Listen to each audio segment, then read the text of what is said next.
Leading off the top of the first inning, right fielder number 9, Trevor Clemens.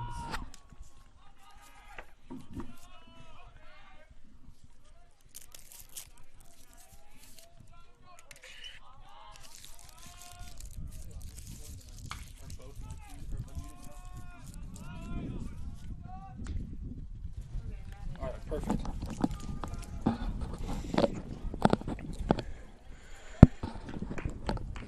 We are underway here in Game 2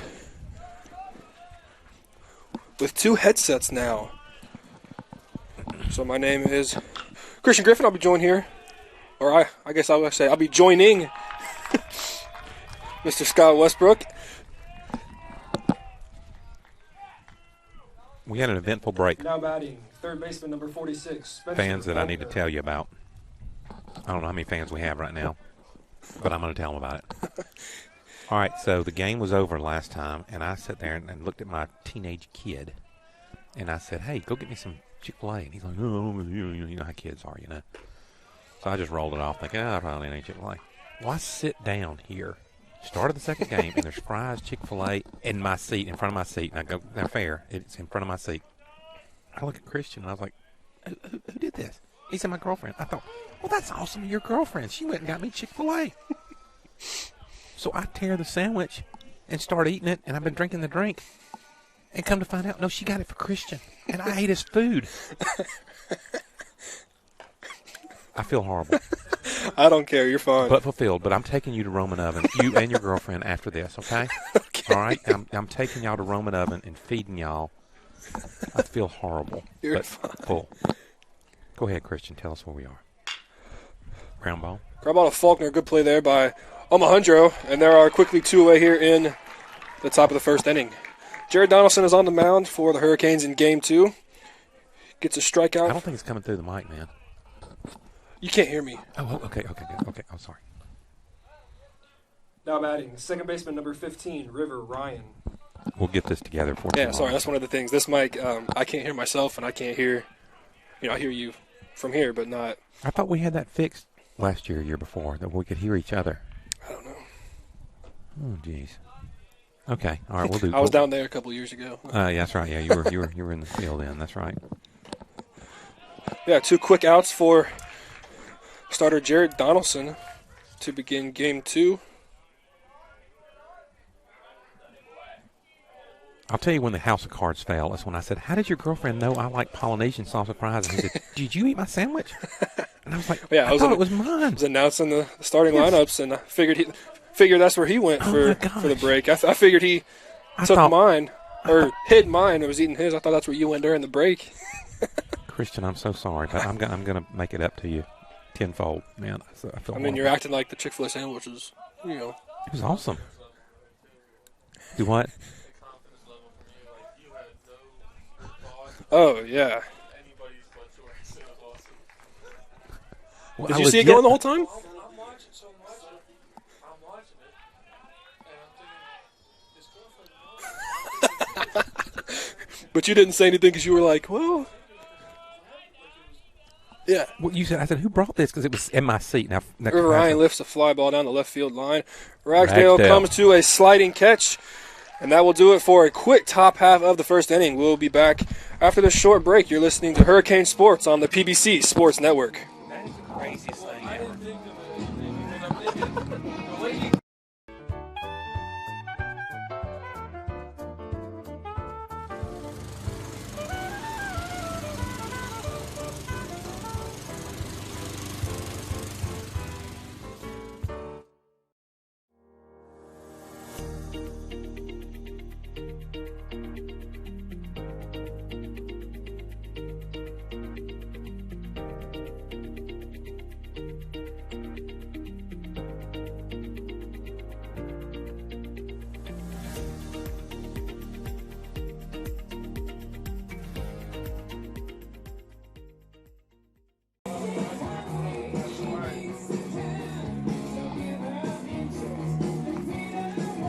How do you know I like Polynesian sauce? I like Polynesian. I'm just thinking, like, I think it's Christian, but I don't know. Well,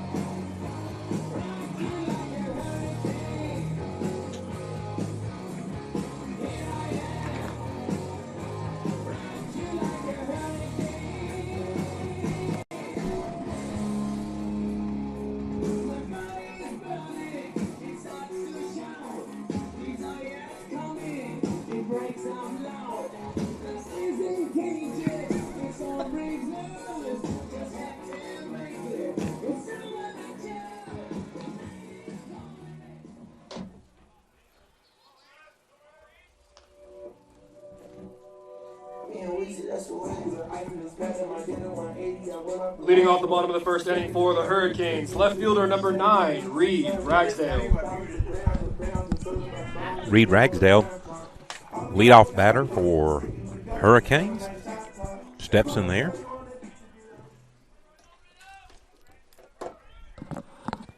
Put my glasses on so I can see. Ragsdale, swing and a miss.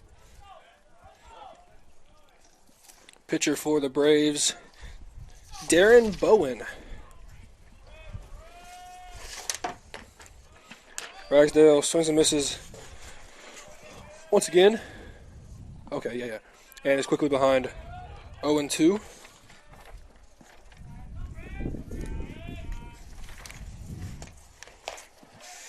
Ragsdale takes the 0-2 pitch high. Bowen comes in as their third most experienced pitcher of the 2021 campaign. However, is towards the bottom of the list with ERA with a 6.98. So a good number for the Hurricanes to try and build off of here in Game 2. Canes got shut out in Game 1. We got to get that first run of the day. Yeah, as soon as you get one on the board, everything else is easier. Right. Ragsdale grounds the ball down the first base line. We'll roll down into the Pembroke bullpen.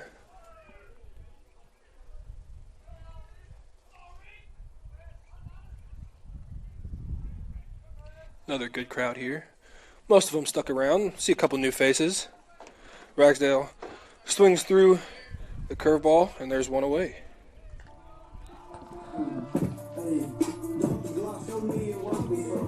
Now batting, Bowen center gets his fielder first number out 20, Jonathan Martin. of the day.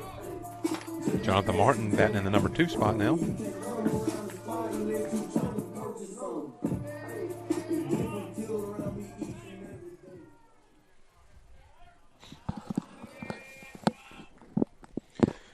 Martin looking to stay hot for the Canes. Had a big weekend.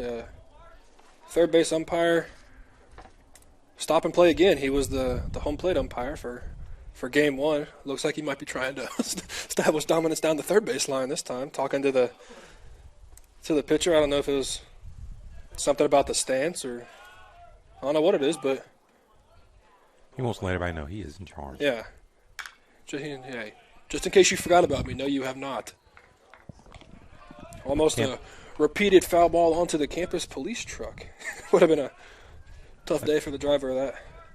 Truck is going to be an insurance claim by the Monday.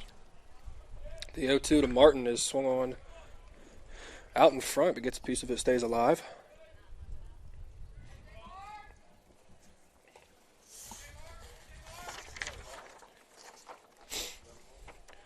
Martin came into today before Game 1 with a 373 average. 5 doubles, 2 triples, 4 home runs. And actually leads the team in RBIs. So, pretty good thing for the offense when your 2-hole hitter's your leader in RBIs. Martin, however, swings over the 1-2 changeup and quickly 2 outs here in the bottom half of the inning. It'll be a long day if we can't start making contact with the ball. Now batting, designated hitter number 35, Greg Wozniak. Woz steps in there. Been swinging a hot bat. Had a tough time in the first game, so hopefully he'll shake that off. Hope springs eternal in the new game of the doubleheader.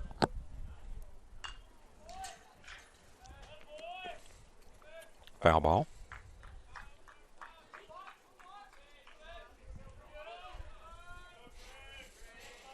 Both pitchers working fast here in the early going. It's a pretty good sign for both teams, and especially for us. Well, especially since and especially I'm treating for y'all for dinner tonight. You and your girlfriend. This is make for a funny story one day. I know your bedtime might be 7:30 tonight. Yeah. I don't know. I've pulled some late nights. See, when you're rich and famous sportscaster, this would be a good story you can tell when somebody. Yeah. Just watching the game. It's just all she hears is girlfriend. Oh. She had no idea you had a girlfriend. Well, that is not the case.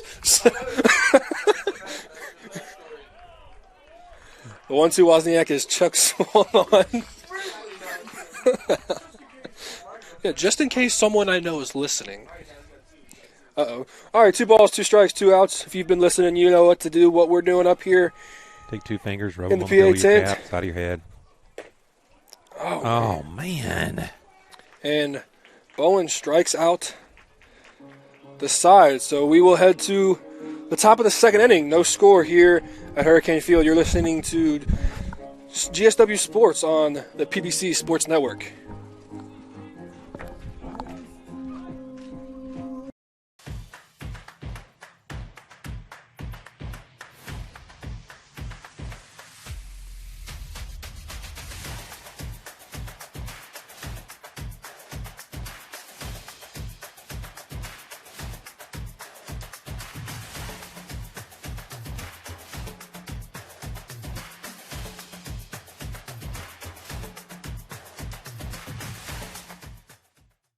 I know belts and hoses, not X and O's. I do O2 sensors and not defenses. Yeah, I make a right call to keep your car in the game. Don't even need a playbook, it's all in my brain. Fuel injectors, alternators, radiators too. It's who I am, it's what I do. Never know how. Never know how. Oh. I'm treating y'all to warm it up. Okay? No, it's fine. I mean, I'll go with you guys, but you don't have to. Yeah. That is fun. Leading off the top of the second inning, first baseman number 8, Gage Hammonds. Are you hungry now? No, I'm okay. I'm fine. I'm fine. Go sit down. Gage Hammond stands in there, swings at strike 1.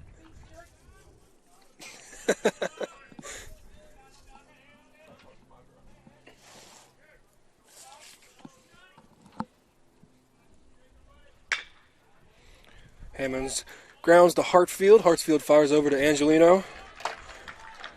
And Donaldson gets the first out of the top of the second inning.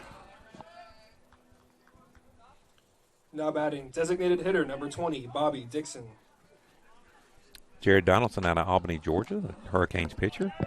Product of Terrell Academy over in Dawson. Very efficient through his first 4 batters here.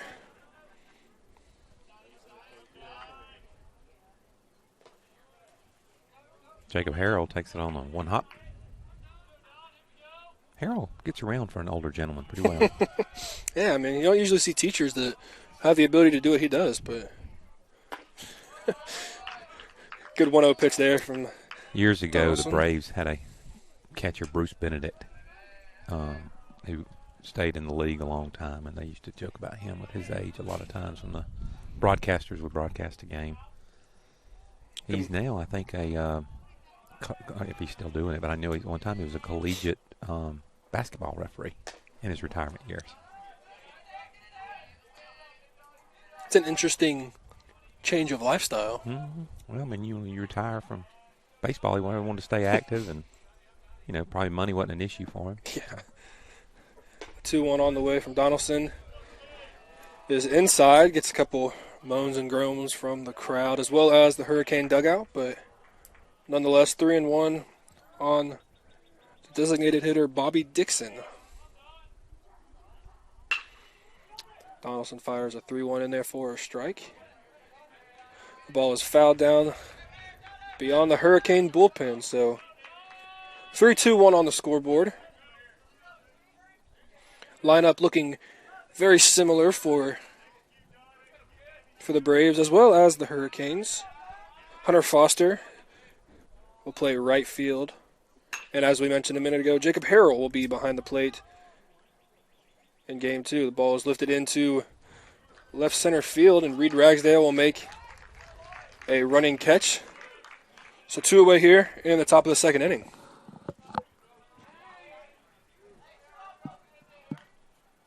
Now batting, center fielder number 12, Christian Jane.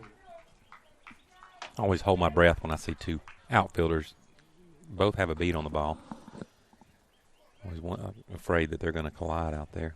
Thankfully. Oh, yeah. Seen it too many times. I know.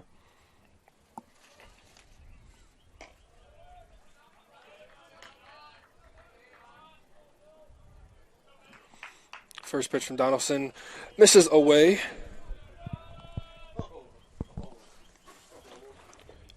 One more, or 1-0 is good off speed there. Evens the count at 1.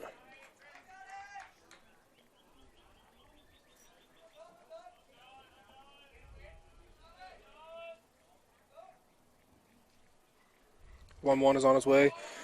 Fouled straight back into Harrell's mitt. So Jane is quickly behind 1-2.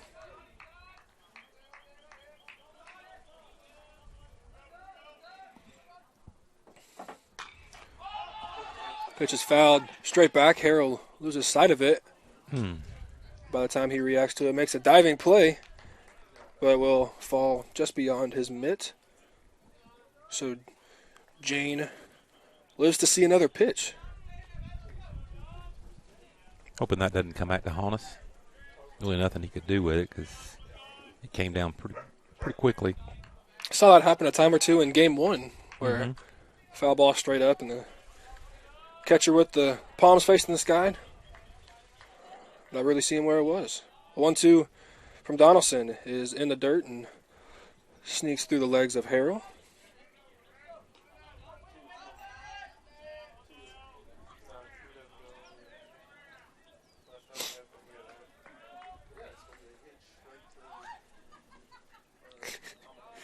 The 2-2 from Donaldson to Jane is popped up.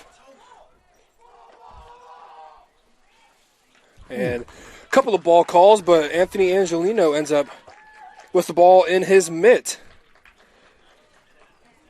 So we head to the bottom of the second inning. Still no score. You're listening to Hurricane Sports on the PBC Sports Network.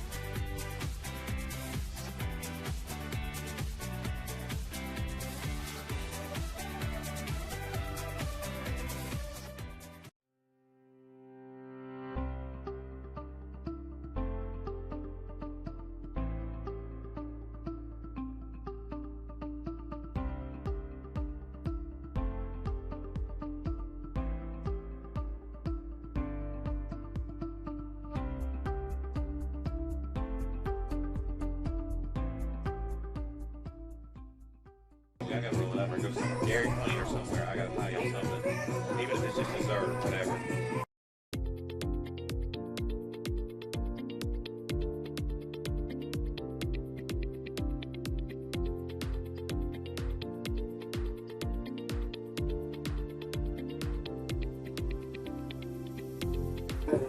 Leading off the bottom of the second inning, first baseman number 22, Anthony Angelino. Anthony Angelino steps in there to lead off the bottom half of the second for the Hurricanes. Hurricanes still looking for their first run of the day. After being shut out in the first game of the doubleheader, 4-0. Angelino shows bunt. Sure that wakes up the third baseman quite a bit. Not expecting a bunt called, or bunt showed from a cleanup batter. 1-1. Just swung on down the line, makes a good play. Third baseman makes a good play, however. Mr. In Charge man lets us know that it was a foul ball. He was emphatic and quite loud with that call. So there was no doubt. It almost worked to perfection. I don't think Angelino was actually showing bunt to try and bunt there. If anything, it was to bring the third baseman in to open up that hole a little bit, take away a little bit of his range. That 1-1 pitch almost bounced over his glove. Would have seen extra bases if it had been in fair territory. The 2-1 pitch is on the way and misses the plate. Puts Angelino in the driver's seat, 3-1. Canes looking to get a base runner to lead off the second inning. Angelino's got the power to send it, but decides to take ball forward, and we get the leadoff batter on base. At one time, I heard a statistic that if the leadoff batter gets on first, they score 45% of the time. I don't believe that, but I heard that once before. Now batting, third baseman number 29, Miles Hartsfield.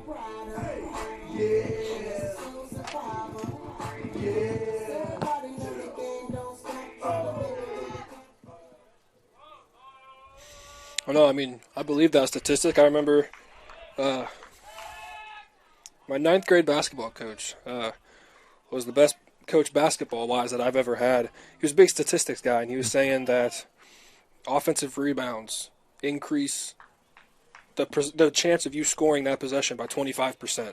Really? Well, I thought that was a pretty cool statistic. I mean, it makes sense, either the layup or getting fouled or kick out for the open three. Yeah. Big statistic guy. Mm-hmm. Hartsfield watches the first pitch miss away. Angelino with the short lead at first. Hartsfield checks his swing. The first baseman will fire down to first and get the out. Not in time to get Hartsfield, so I'm sure Hartsfield will be a little upset with him there on the check swing that somehow managed to stay in fair territory.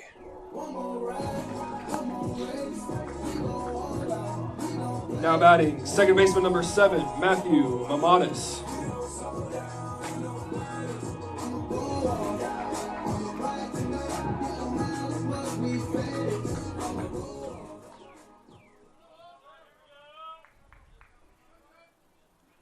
Mamanis stands in there. Runner at first. Bowen shows a little move down to first. Hartsfield dives back in safely. This would be a good time for Mamatis' line drive over second base. Now it's an even better time for a Mamatis line drive over second base. I was just about to say it'd be a good time for a wild pitch. That's what I was about to say. But see, you're even better than I am. Well, I mean, hindsight being what it is. But now we'll go with your call. Yeah. We'll go with yours on this one. Make everybody happy. That's right.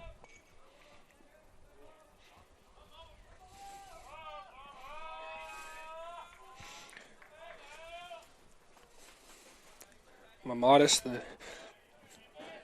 newcomer at second base for the Hurricanes lineup, switching up a little bit.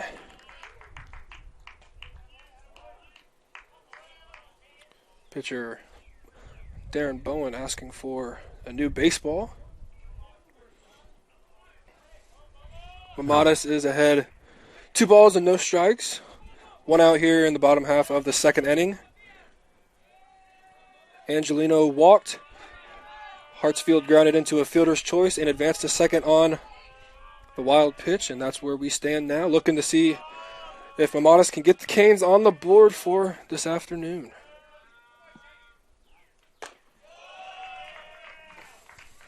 The 2-0 is a fastball. Stays above the zone, and that will draw a quick meeting from the Pembroke Braves pitching coach. He's having a hard time finding the strike zone, so.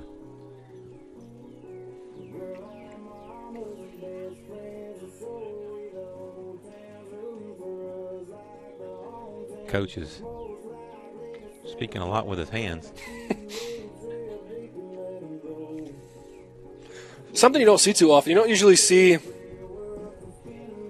pitching or coaches meetings in the middle of at bats. Usually it's, usually it's after an at bat. Figured with a 3-0 count, what's he got to lose? Angelino walk, Hartsfield, fielder's choice, advances second on wild pitch.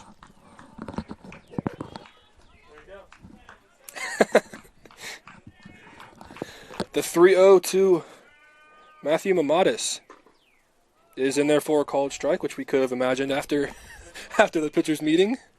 I'd like to know what the statistic is on that. I mean, oh, yeah, that's right. Yeah, at least today.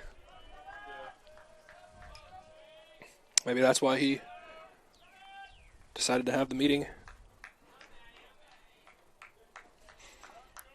The 3-1 to Mamadis is swung on and fouled straight back.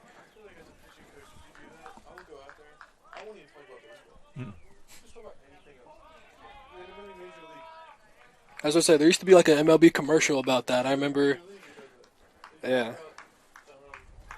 Pitchers meeting, they'd be like, yeah. So Bowen is back into the count, 3-2. The payoff pitch to Mamadis is on the way.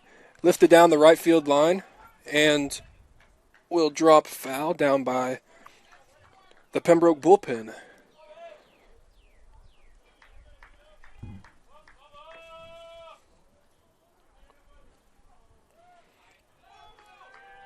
Bunch of zeros on the board so far for both teams.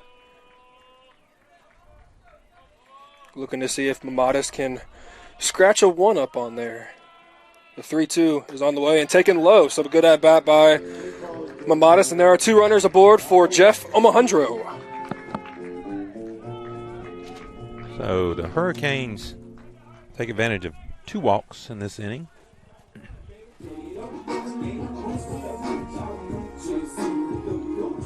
Now batting shortstop number 21, Jeff Omohundro.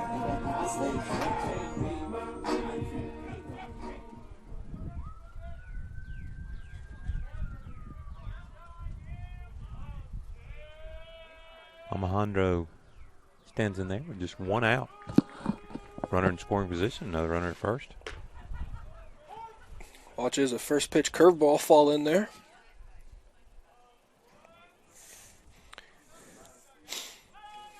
Bowen worked a 1-2-3 bottom half of the first inning in a little bit more of a troubled situation here.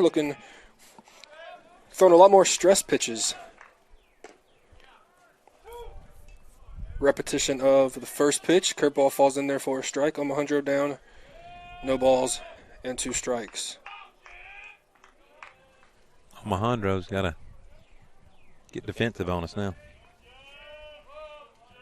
First baseman's way off the line at first. I'd love to see just a little poke over the first base bag. Mm-hmm.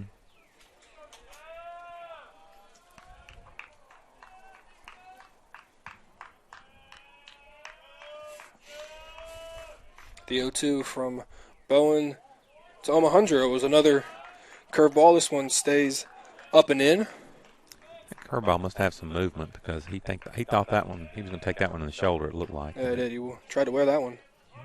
Big crowd still on the hill. Down left field line. A couple more in between the Will Mill Farms and the Regional Ice Center. So good to see some more out. Omohundro watches the 3rd strike on the outside corner. Now batting, right fielder number 15, Hunter Foster. Hunter Foster, a player we've had around for a few years.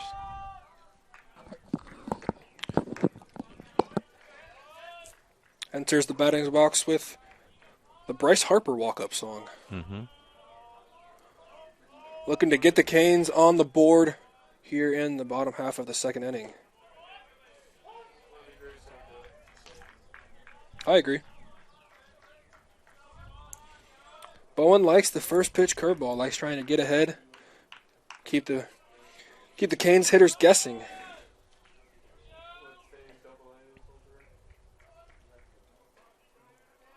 Hartsfield at second, Mamadis at first.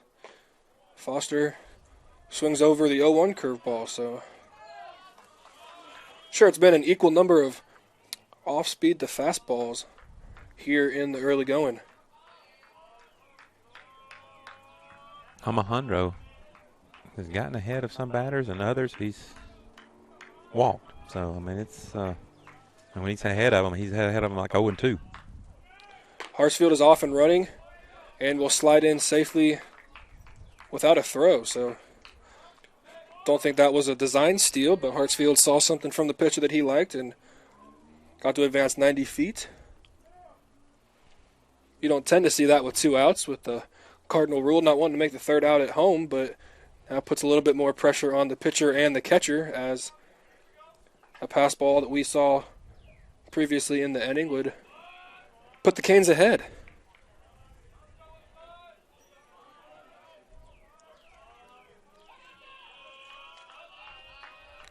The 1-2 to Foster is another curveball. Umpire looks to the right, giving us the sign that it was off the plate outside. 2 balls, 2 strikes, and 2 outs here. Better work this time because it didn't work last time. To the Canes time. right fielder, Hunter Foster.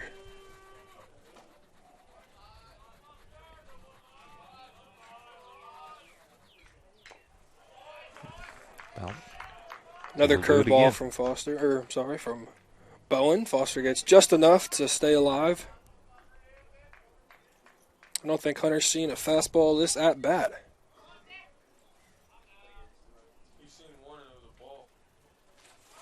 That's right. 2-2-2.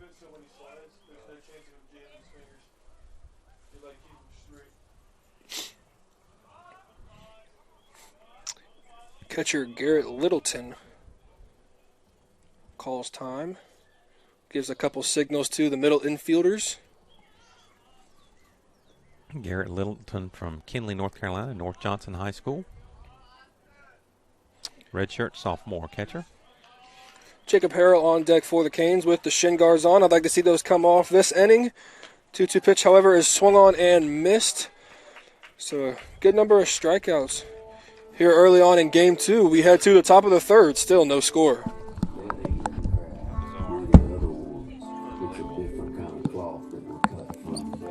Southwestern's MBA program offers one of the best values in Georgia and in the U.S. Affordable, convenient, and geared just for you. See yourself at Southwestern.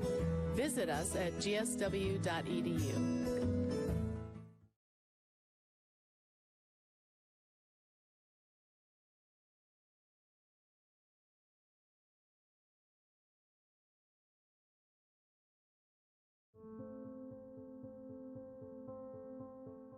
Here is where we're from. Here made us who we are. Here is where we learn relationships are worth more than dollars can measure. It's a value that grows over time, strengthens under pressure, and thrives when serving others. We're Synovus, and we're here for our community because we live here too.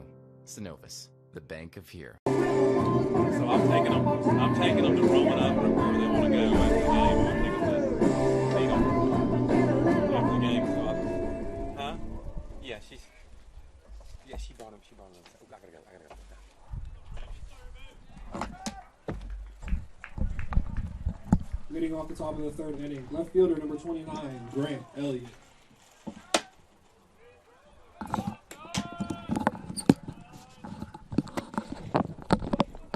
Greg Elliott leads off top of the 3rd for the Braves. Jared Donaldson on the mound, as expected for Hurricanes. First pitch curveball misses low.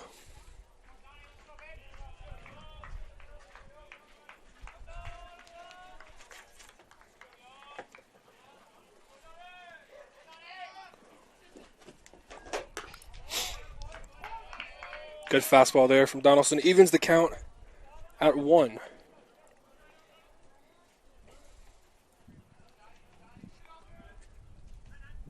Donaldson and Tucker Smith both work quickly. Strike. 1 ball, 2 strikes. These umpires have been consistent on the outside pitch, outside corner. Both called it freely today. The 1-2 from Donaldson to Elliott. It's a fastball up and in that Elliott inside outs and lines down the right field line foul. Oops. Flag blowing from the left field foul pole to the right field foul pole, as it has all day. 2 balls, 2 strikes now.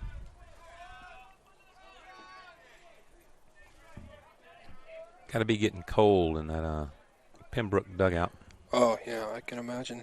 It's weird. You get out from the tent, you take 2 steps out from where we are. I was getting a little warm. I was. It was pleasant. Wonderful. 2-2 pitch is on the way and swung on and missed. Good pitch there from Donaldson.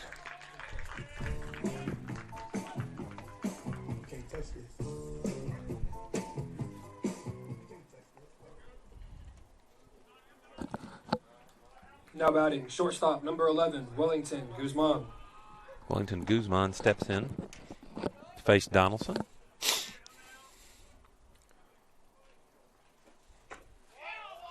First pitch is swung on and missed. Missed by a lot, too.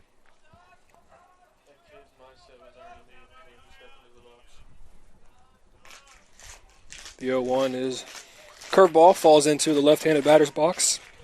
Evens the count at 1.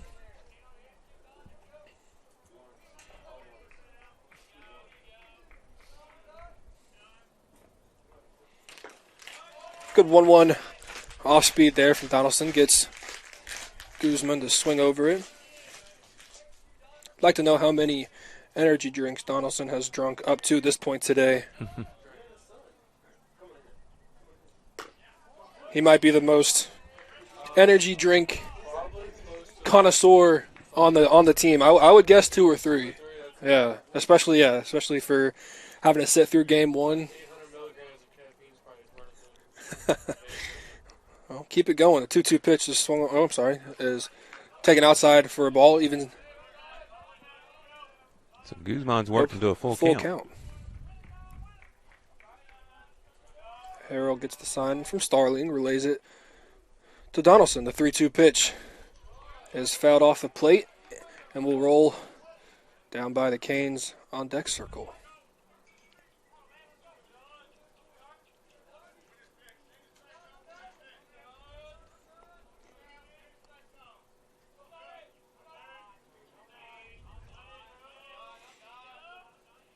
The payoff pitch is lifted into left center field. Martin will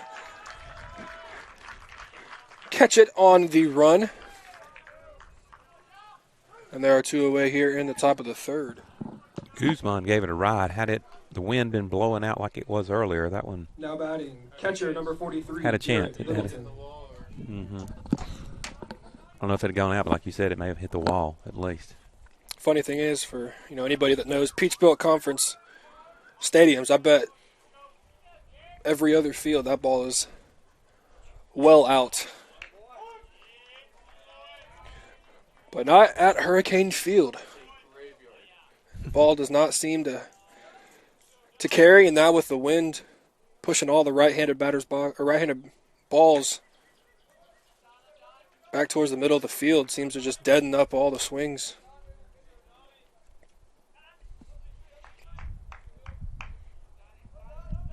A couple other places, that ball will look like a moonshot. The 1-1 to Littleton. The 9-hole hitter for the Braves. It's a different 9-hole this game, but both of them have squared the bunt a good number of times. 2-1 is fouled right over our heads.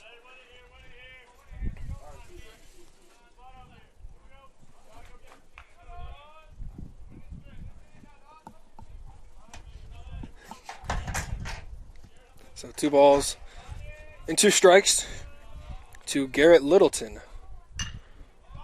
High fly ball. Good job. That ball will be lifted and caught by Hunter Foster. So we're through 2.5 quickly here at Hurricane Field. You're listening to Hurricane Sports on the Peach Belt Conference Sports Network.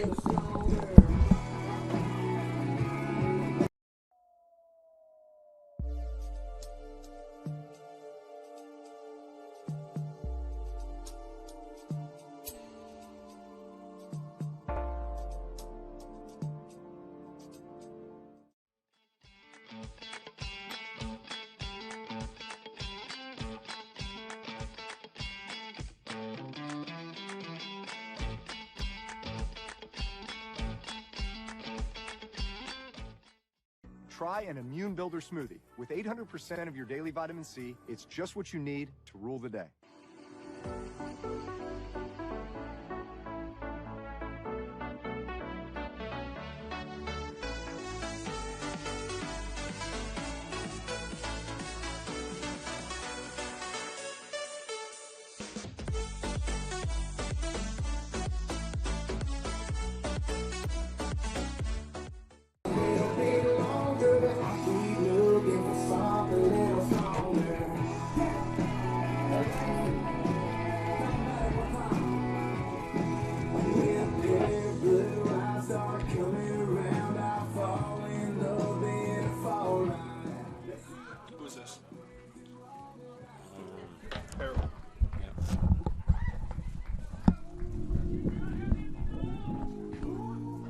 Leading off the bottom of the third inning, catcher number 24, Jacob Harrell.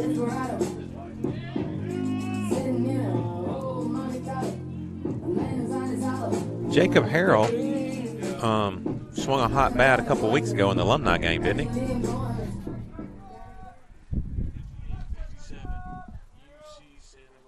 Yeah, I picked them.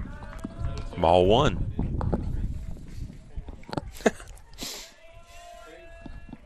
Well, Harrell's standing in there. 1-0 count. Watches the 1-0 fastball. That umpire's falling for that framing job. Yeah, he is. He lifted that ball 6 inches. 1-2 is another fastball in the outer half. 1-2. Harrell looking to put the first number other than a 0 on the bottom half of the scoreboard.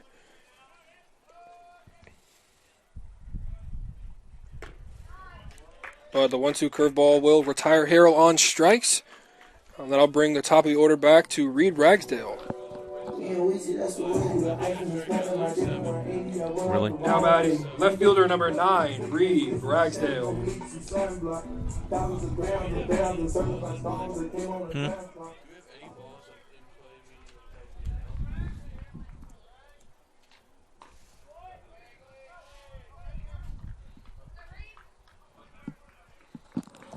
Ragsdale steps in there. 1 ball, no strikes.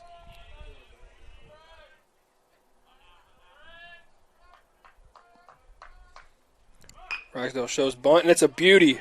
Perfect. And the speed Safe. will easily Gets past the first baseman. Ragsdale on his horse. Gets all the way to second. Hit in an error, yeah. So good job there by Ragsdale, creating a little bit of a spark for the offense and capitalizing on the throwing error from the third baseman.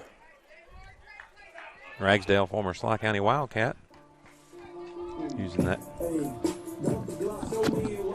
Now batting center fielder number 20, Jonathan to get on base and milk the error to get the second.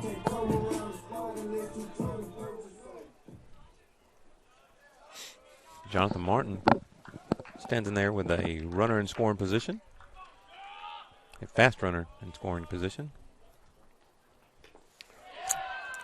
First pitch is inside, and Ragsdale will be able to advance on the wild pitch. Pass ball or wild pitch, you think? I don't know. I mean, that's what I was going to ask you. It could be pass ball. I think it was. I think he was set up outside and he went way in.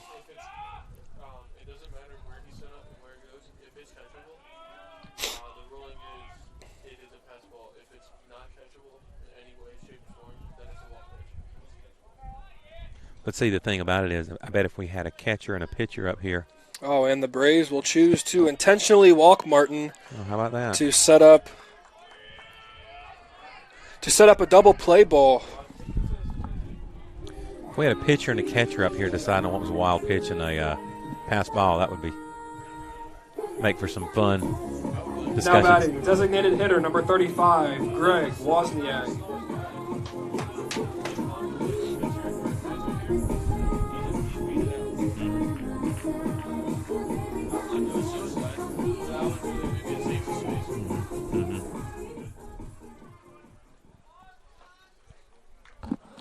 Yeah, it'd be an interesting conversation between a pitcher and a catcher, arguing to see who gets the pass ball, the one under the column. Neither one would want it. Wozniak looking to take advantage of some runners in scoring position. As a hitter, you tend to think, I know it's just for the strategic play, but you tend to think to take it as an insult. It's like, hey, you'd rather face, me than the guy before me off the intentional walk. So Wozniak, I'm sure, looking to do a little bit of damage and cause a regretful decision. The 1-0 pitch. Yeah, Garrett Littleton, we haven't tested his arm yet, so this might be a little even count. Get a little hit and run action going right here. Martin not running, but works just as if he was on the hit and run. Martin will go to third. Safe. So in the second game of the doubleheader, the Hurricanes get their first run of the game thanks to a hit by the hot bat of Wozniak. So we got runners at the corners again with only one out. Angelino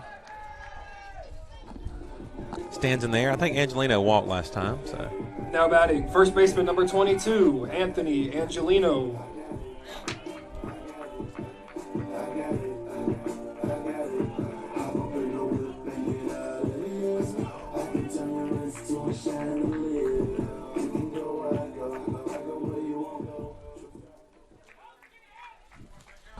So we were calling for the hit and run. Didn't come, but the hit worked just as if it was a hit and run. Martin to third, Wozniak at first on the RBI single. Angelino lifts a ball into shallow left field. I don't know if that will be enough to test the arm, and it is not. Wise choice there by Martin. And there are two outs. That'll bring up Miles Hartsfield, the third baseman for the Hurricanes. Miles Hartsfield now comes batting, in third baseman with two number outs. 29, Miles Hartsfield. Hurricane third baseman. Runners on the corner still. Wozniak at first. Martin fleet of foot at third.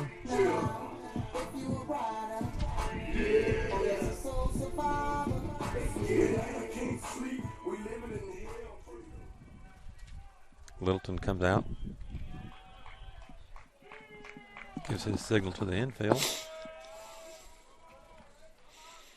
Another big hole on the left side of the infield with the shortstop playing up the middle. So just a little poke could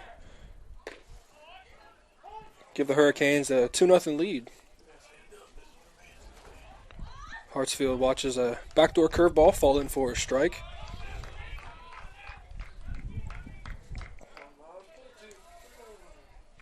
Hartsfield been swinging a hot bat, looking to keep that going. Foul ball. Had a hit 0-2 last game.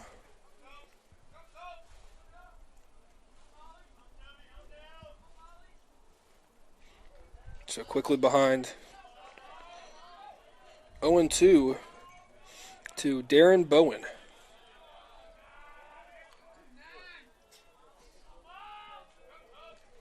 The 0-2 is on its way and swung on and lined over the left field line, or that's a hit. The shortstop, I'm sorry, and that will fall in for a hit. So the Hurricanes find a rally here in the bottom of the third inning.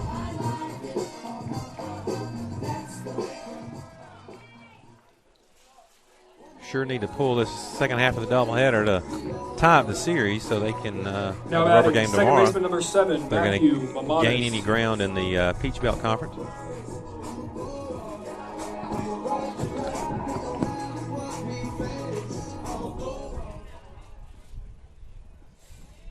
Great piece of hitting there from Hartsfield. I'm sure that was not the 0-2 pitch that Bowen was wanting to throw. But nonetheless, Hartsfield finds a barrel and gives the Canes their second run of the inning. That brings up Matthew Mamadas. Mamadas watches the first pitch. Curveball. I've got to tend to believe that a majority of his pitches so far have been off-speed pitches. Canes have not seen too many fastballs. I don't know if this is simply from the pitcher or if this is by design. The 0-1 from Mamadas is a fastball, and it's swung on and missed, so Mamadas is behind 0-2.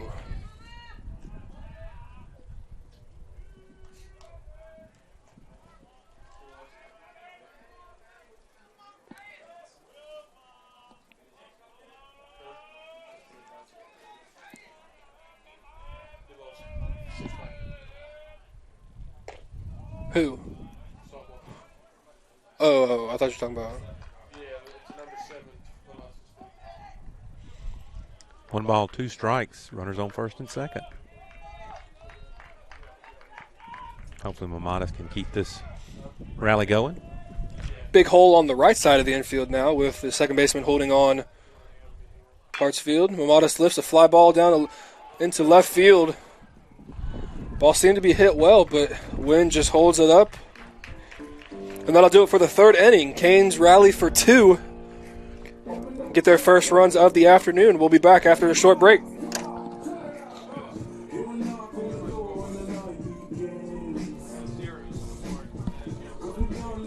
Yes, now we don't have a 0 in any column. Southwestern's MBA program offers one of the best values in Georgia and in the U.S. Affordable, convenient, and geared just for you. See yourself at Southwestern. Visit us at gsw.edu.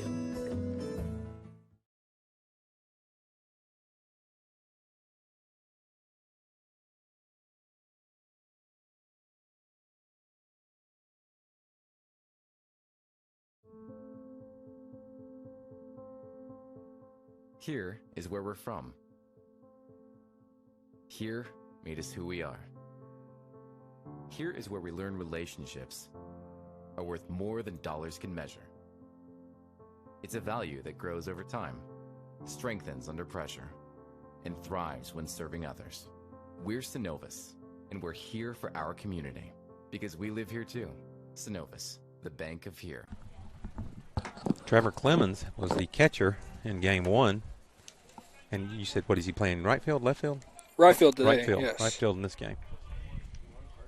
So they got, in River Ryan, we saw he also is also a pitcher. First pitch hops in there. Harold puts a glove on it, but keeps it from going to the backstop. Nobody on base, no harm, no foul. Ball 1. The Braves had a coaches pulled the whole team out for a huddle in front of the dugout between innings and had a little rally cry, but Forgot I was on the play-by-play this game. That's okay. Took a bite of my sandwich. We're just going to dock you pay on that one. Yeah, that's fine. Well, you better eat it, because if you're not, I'm going to. History repeats itself? That's right. You saw me eyeballing it. I don't blame you eating it, man. I tell you, I had a beat on it. I was about to eat it. Never in my life have I done something like that. It's just Donaldson. You'll be calling a game for ESPN one day. I'll be sitting in a nursing home, and I'll hear you tell that story. Just hope I can remember it. Donaldson falls behind 3-0. Delivers a strike over the heart of the plate. Clemens clearly taking the whole way. 3-1 is swung on and ripped into right center field. That will get over the head of Foster and rattle down under the scoreboard. So Clemens will be aboard with a lead-off double. Ball was hit on a rope, bounced up and off of the Miller Auto Parts and Hardware sign under the scoreboard. Another one of our sponsors out there, Citizens Bank of Americus, right there, and of course Adidas. We're at Adidas school, so make sure I gave a shout out to all of our sponsors today.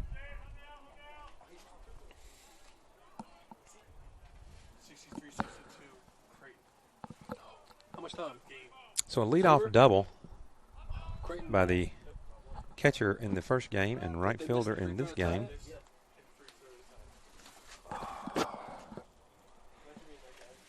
Man. Well, my bracket's already busted. It's just going to get worse. Spencer Faulkner, third baseman, stands in there. Runner in scoring position. One of the big things that Hurricanes have pleaded so far this year is after the offense scores, got to get a big hold inning. You don't want to give in after taking the lead. So Donaldson looking to get that hold inning. Canes lead 2-0 here in the top of the fourth inning.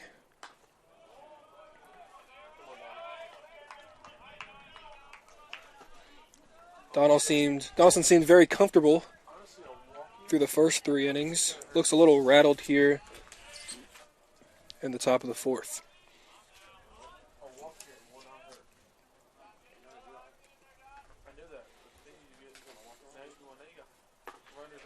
The 2-0 to Spencer Faulkner. Another ball off the zone. That'll draw a meeting. Harold, can I have a little chat with Donaldson? Jacob Harrell.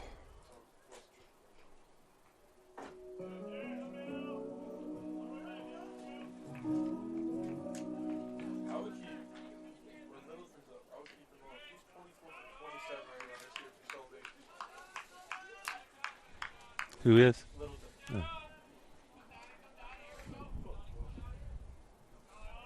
He's stolen 24 bases. He's batting in the 9 spot, Garrett Littleton. Donaldson after the meeting. I bet what pitch you could imagine was thrown. Strike makes the count 3-1.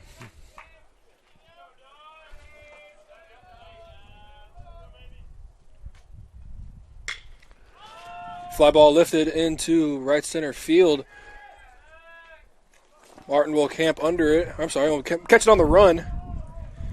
And Clemens will advance to third, tagging up on the long fly out there from Faulkner. Now batting, second baseman number 15, River Ryan. River Ryan, the second baseman, as we also found out doing a little bit of research, he also pitches occasionally for. I think he had the most appearances for the Braves, so must be a big bullpen guy.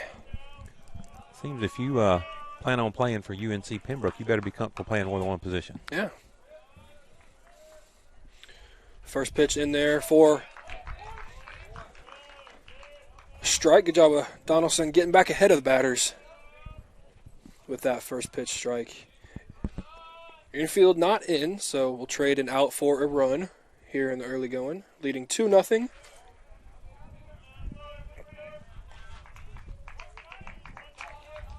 Changeup falls below the zone. Evens the count at 1.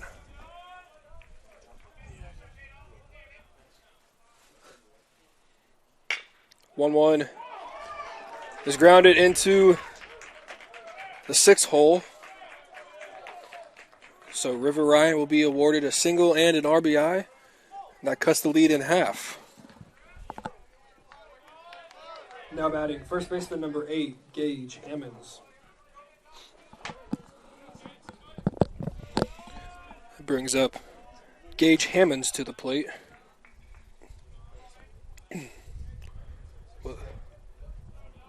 Gage Hammonds, the first baseman. 2 hits this inning for the Braves, both of them coming top of the 4th inning. Donaldson with a good spinner there gets ahead of the 3-hole hitter Ryan. No, I'm sorry. This is Hammonds, the cleanup.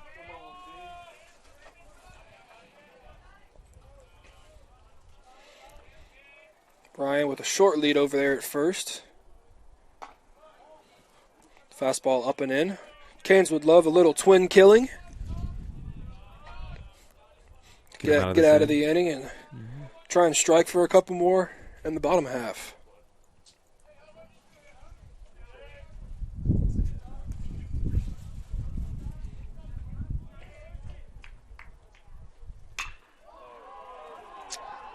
That ball is long gone. Lands on top of the batting cage. And just like that, UNC Pembroke is back on top 3-2. Mr. Hammonds admired his artwork there for a few seconds before beginning his trot around the bases. It's a mammoth shot. There was really no doubt once it got up in the air and left the bat and got in the air. So that'll bring Ivy Starling out to the mound. Harold will meet with him out there, and they'll have a little chat.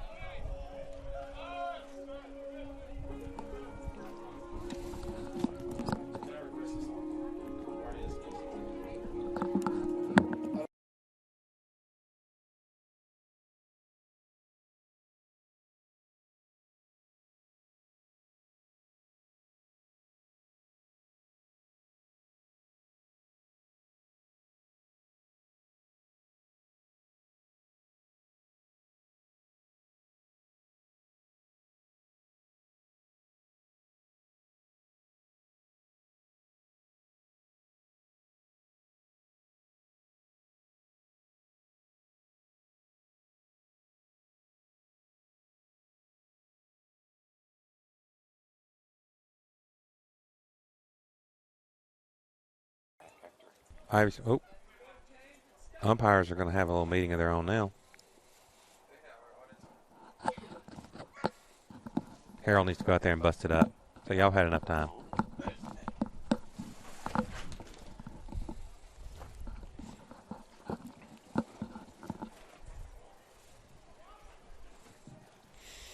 Now batting, designated hitter number 20, Bobby Dixon. Bobby Dixon.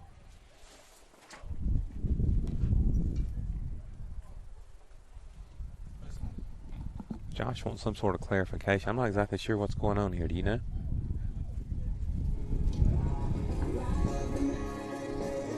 I don't know, but I know when the home plate umpire was coming back, he was talking to the dugout. I thought he was talking to Coach Starling. But they had a meeting, and I heard Coach McDonald walk out and say, "You were talking to me." Oh.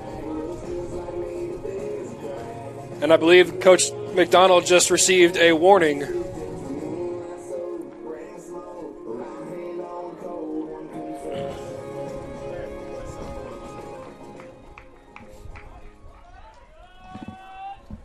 Not exactly sure what's going on, but the umpires had a little meeting, and Coach McDonald wanted some clarification. I think the third base umpire is apparently the umpire in charge out here today, so it's not exactly sure what. They count the batter going to the coach as now a meeting. Oh, okay. When the batter goes to. The batter goes to the head coach. That's why it's again part of the pace of the pace of play. So now you got a total of 9 meetings. So the whole pace of play. We're being told that perhaps the issue was the what we talked about this in the first game is the limited number of meetings that they let the coaches and players have, and even when the catcher goes to the mound or whatever, you get 9 meetings a game, and apparently if a batter goes and talks with a coach, also that counts as a meeting. Yeah, so I guess while the pitchers were having their meeting, the coaches also counted, or the hitter and coach also had a meeting. So I think Coach McDonald was saying, "Hey, this is a meeting too." So he didn't count that one, and then I guess, received a warning after after some words of. Well, he's got a point. If we're going to sit there and call meetings. I mean, if the batter goes and meets with the third base coach, and the coach goes out and meets with the pitcher at the same time, they would certainly count that as a meeting. Well, while we're sitting here talking, Donaldson strikes him out.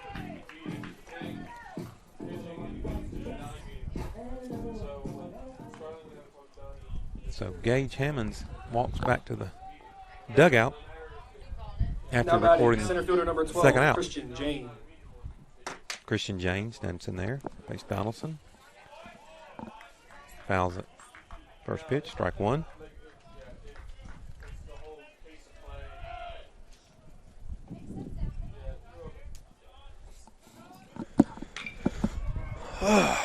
Jane rips the ball into right field. Foster fires it in quickly.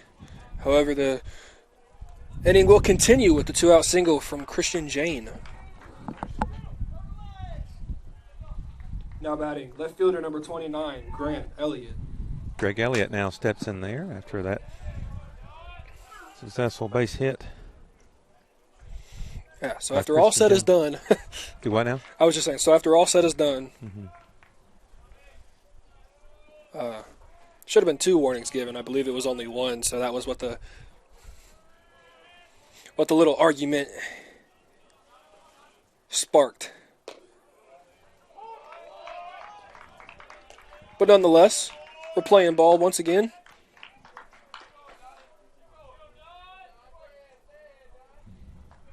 Donaldson fires a first pitch fastball to Grant Elliott and gets ahead. 0-1.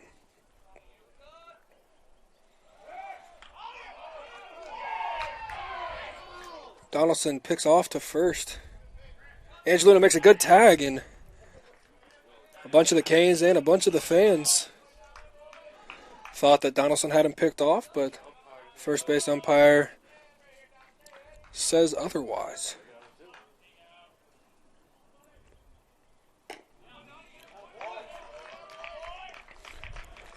Good curveball on the outer half of the plate there from Donaldson.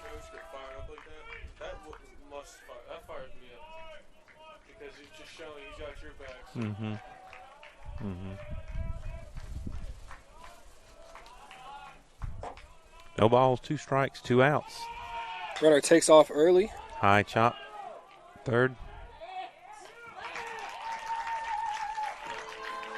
4 out, number 3. That'll do us at the top of the third, but UNC Pembroke steps back on top thanks to a 2-run home run, and we'll go to the bottom of the 4th, down 3-2 on the PBC Sports Network.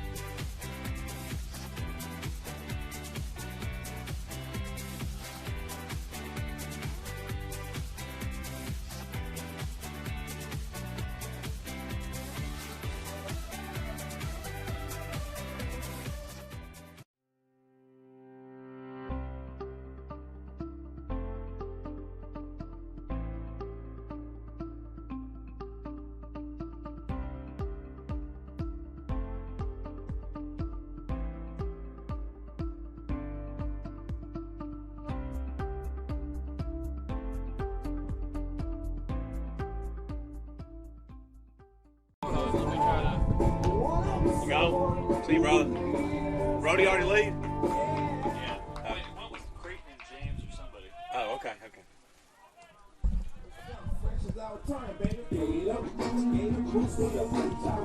Leading off the home half of the 4th inning, shortstop, number 21, Jeff Omahundro.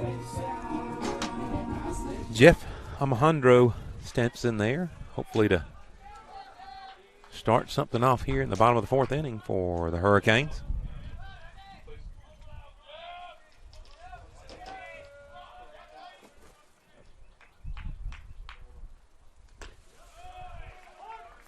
Called strike one. Got some stirring in the Hurricane bullpen.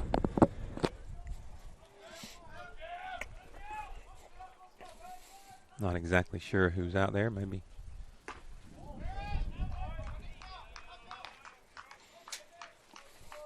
Alejandro watches a curveball. Missed the zone. Evens the count at 1-1.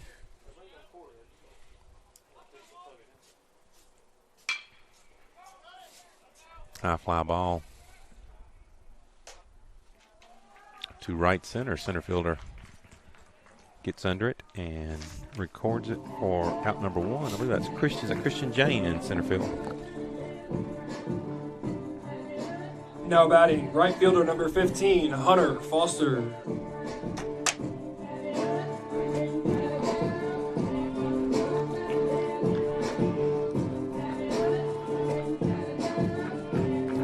Right fielder Hunter Foster comes in with 1 out.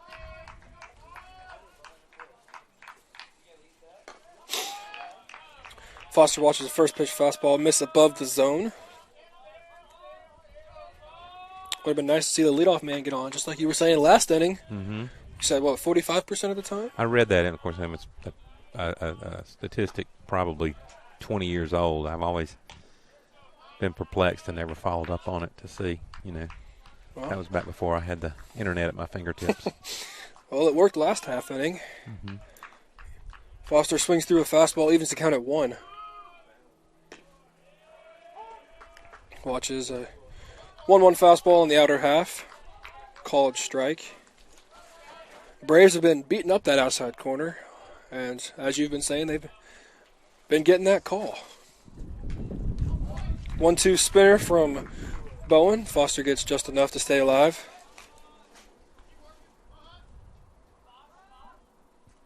Canes looking to answer the 3 runs in the top half. The 1-2 pitch. There's a curveball that starts at Foster, but breaks down into the zone and is called third strike. Now batting, catcher number 24, Jacob Harrell. Jacob Harrell, veteran catcher for the Hurricanes.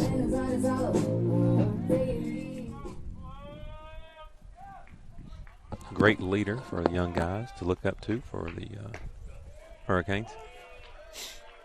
That catcher is pulling up.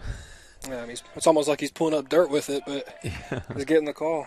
Well, catcher's framing it pretty well. Umpire's biting every time.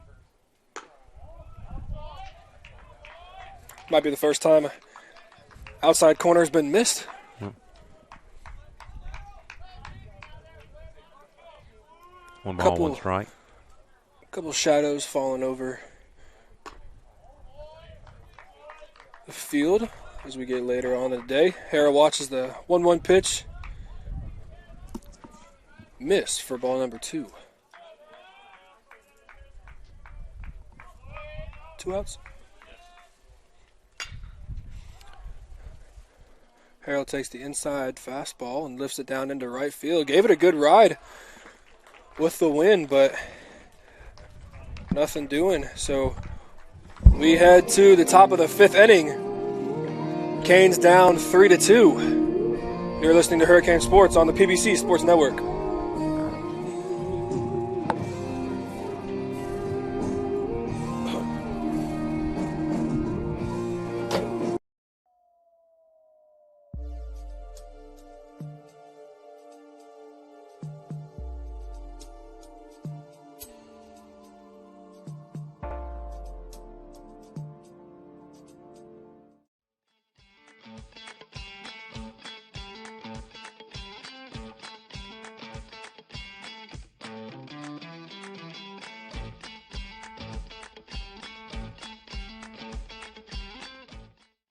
Try an Immune Builder smoothie. With 800% of your daily vitamin C, it's just what you need to rule the day.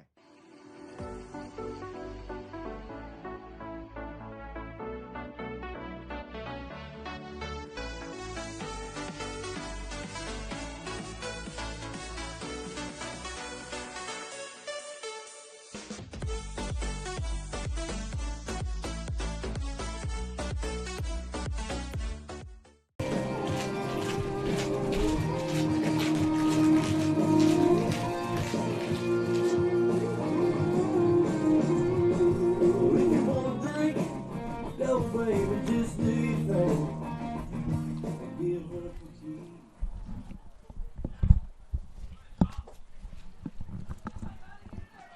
we're in the top of the 5th inning. Leading off the top of the 5th inning, shortstop, number 11. And the Wellington shortstop Guzman. for the Braves, Wellington Guzman, stands in there. Face Donaldson.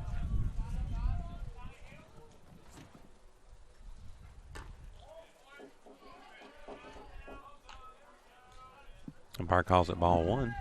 Can't see the scoreboard. Yeah, we struggle to look around the speaker to see it.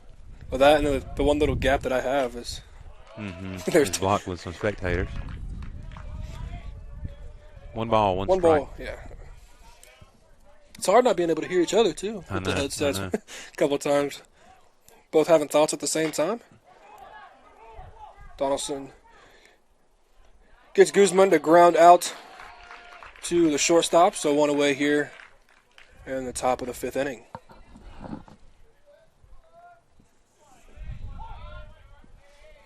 Now batting, catcher number 43, Garrett Littleton.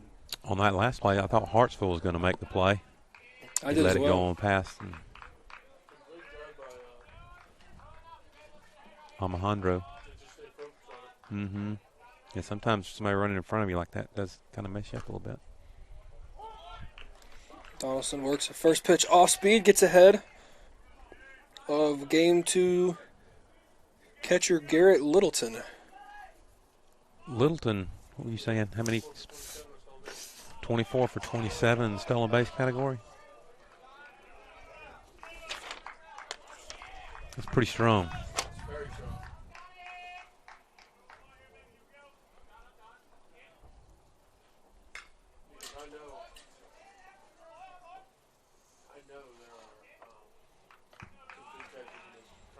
Littleton has not stolen a base or attempted to steal a base. Oh. Unless it's him catching. Oh, maybe that's from his, yeah. Oh, from the catch, from a defensive standpoint. Oh, my bad, yeah, because I was. Okay. So I was going to say, 24 stolen bases. That's pretty strong this early in the season. What, 14, 15 games? I was like, especially man, he's a track star. Ooh, almost. Alejandro dove for that one, but got past him. Counts as a hit, no doubt. That would have been a good play if he'd have made it, but tough one to make. Now batting, right fielder number 9, Trevor Clemens. So Trevor Clemens stands in there with 1 out and runner at first. Clemens is the leadoff batter.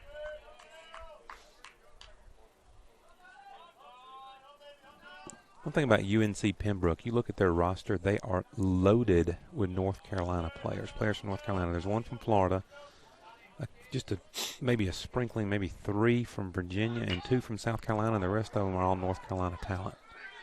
Good play. Good play by Hartsfield. Good play there from Hartsfield. As he falls into the arms of the umpire. Saw him make a great play on a bunt in game 1, so another great play there from Hartsfield to get the second out of the inning. Now batting, third baseman number 46, Spencer Faulkner. Third baseman Spencer Faulkner takes a couple of practice swings. He gets ready to face Donaldson.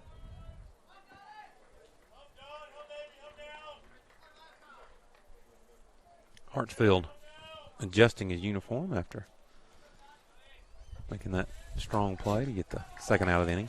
Good job there by Donaldson to be heads up and cover the third base bag. Otherwise, Littleton would have easily been able to run to third on the sacrifice bunt. I don't think it was a sacrifice. I think it was meant for a hit, but I guess it can go down as a sacrifice. Mm-hmm. So a win-win.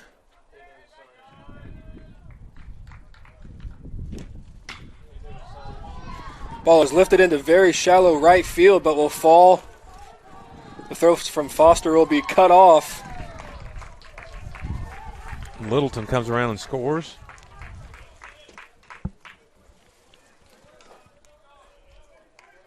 After Faulkner gets that base hit into right field. Now batting, second baseman number 15, River Ryan. Scores 4-0 now. I'm sorry. 4-2. 4-2. I said 4-0 so much in the first game. It's carried over. River Ryan, the second baseman / pitcher for the Braves, stands in there. Big 2-out hit there, continues the inning. And that ball is just all out of reach for the outstretched Alejandro. Out. Yep. Littleton will try to test the arm of Martin, which is not very wise. And that will do it for the top of the 5th inning. But not before Pembroke adds 1. So we're headed to the bottom half of the inning. You're listening to Hurricane Sports on the PBC Sports Network.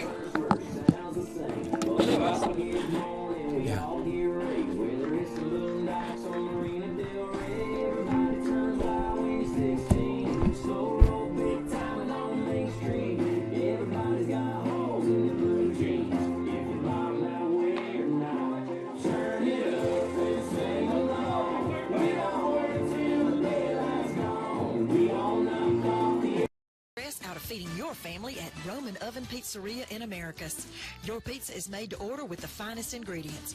Roman Oven is more than just pizza. It's burgers, subs, hot wings, salads, and so much more. Check out our full menu at romanoven.com. We now have a new expanded dining area and party room. We can accommodate your school, civic group, even birthday parties and special events. After the game, come celebrate with us. Roman Oven Pizzeria, intersection of Highway 27 and 280 next to Fred's. Catering and delivery available. Roman Oven Pizzeria online at romanoven.com or call 928-5050. And for special deals and giveaways, like us on Facebook.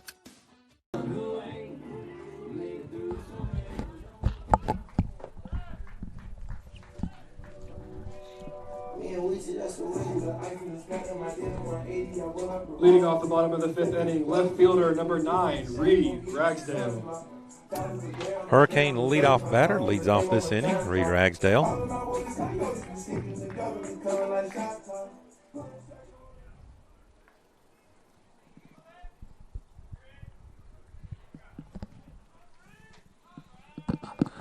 Ragsdale led off the bottom of the 3rd with a bunt single that ended up sparking a little bit of a rally for the Hurricanes, looking to see if he can find a way to get on base and do it again. Third baseman playing in, anticipating that very thing.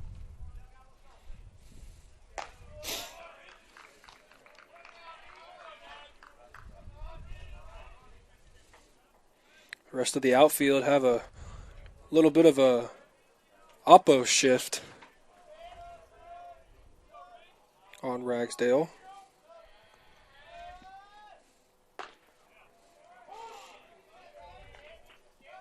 Two balls, one strike. Ragsdale taking the first strike. I guess that the other outside of the plate works too. Usually umpires are, split, but oh man. Ragsdale sent it right back where it came from and hit Bowen. Bowen says he's fine. Don't worry about it. They were getting ready to come out of the dugout and check on him, and yeah, that was a. Now batting. He's making it look like it didn't hurt, but unless it hit a big chunk of fat where there's really not any fat. I said unless it hit some odd part of the body where it doesn't hurt. I don't know. I mean that had. Jonathan Martin stands in there, 1 out. Unfortunate for Ragsdale and the Hurricanes. Would have easily been a single into center field. Mm-hmm. Yeah, I didn't hear any glove. I heard all body on that. So he might be playing it off, but I'm sure as soon as he gets into the dugout, he'll maybe let a little bit of emotion out. It's going to leave a mark regardless, wherever it was. That ball was hit squarely. The 1-0 to Martin. It's a backdoor curveball, and therefore a strike evens the count at 1 ball, 1 strike.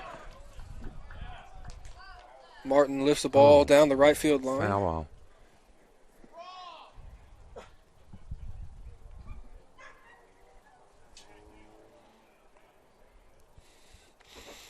So Martin will take his time back to the plate, catching his breath a little bit before he sees the 1-2 pitch from Darren Bowen, who has pitched, decently well, other than the 2-run third. Very different than what his ERA would portray. Ooh. Amar does not agree with that call, strike 3, but unfortunately they don't give you an appeal or a way to argue that one down. Designated hitter number 35, Greg Wozniak. Greg Wozniak playing as the designated hitter this game.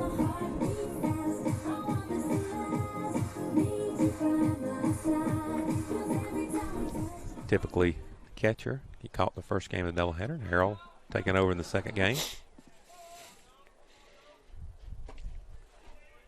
Watches the first pitch off speed. SEC baseball started today, and the Vanderbilt ace threw a no-hitter against Arkansas. Really? Which is not bad for your first SEC start. Isn't it amazing, a school like Vanderbilt, that, they just are just phenomenal at baseball?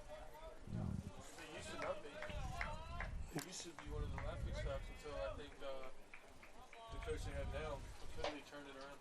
It's amazing how that can happen. The 0-2 to Wozniak is a fastball swung on and missed. So a quick top half of the 5th inning. We'll head to the top of the 6th inning. Still 4-2. Pembroke will be back. You're listening on the PBC Sports Network.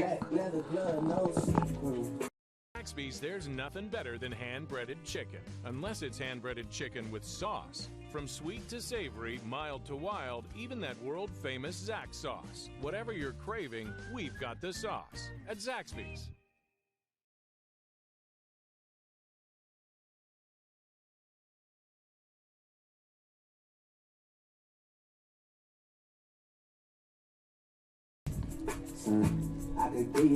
Zaxby's chicken and delicious go hand in hand, as in hand-breaded, hand-seasoned, and handmade to order.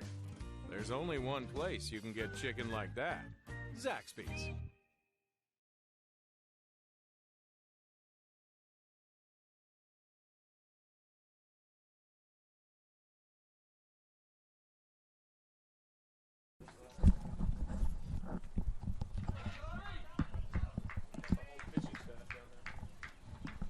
Leading off the top of the 6th inning, first baseman number 8, Gage Hammonds. Gage Hammonds will lead off the top of the 6th for the Braves. I swear he's led off half of the innings for the Braves today.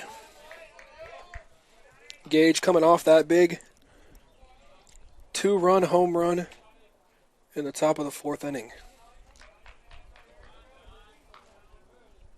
The one that gave the UNC Pembroke Braves the lead, and they haven't given it back.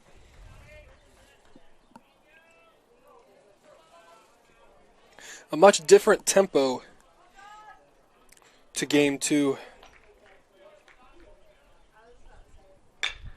The 0-2 is grounded to shortstop. Omohundro will fire to Angelino in time for out number 1. Now batting, designated hitter number 20, Bobby Dixon. Brings up the designated hitter, Dixon.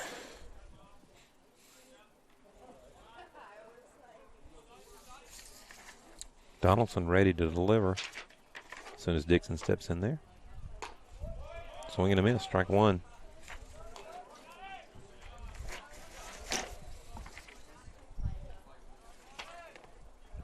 Dixon came into today batting .222. Playing in 16 games and starting in every one of those. Has a couple of doubles and now 2 home runs on the 2021 campaign. Sorry, I kind of messed up all your stuff right here. No, I didn't have any. Strike 3. Send it back to the dugout after recording out 2. by the strikeout. Now batting, center fielder number 12, Christian Jane. Christian Jane, center fielder. Been covering a lot of ground out there today.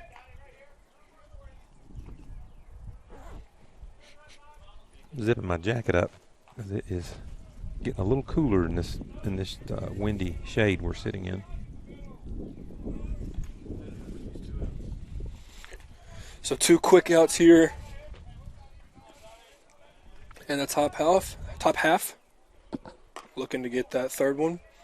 Falls behind 2-0 to the Braves center fielder.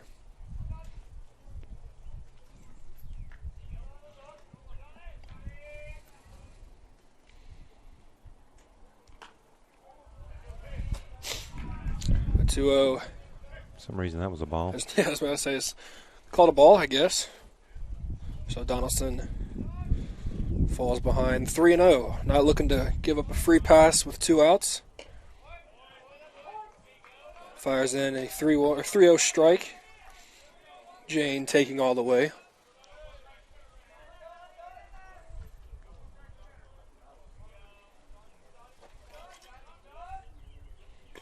The 3-1 is in there for a called strike. Looked like that might have been a make-up call for the 2-0 pitch.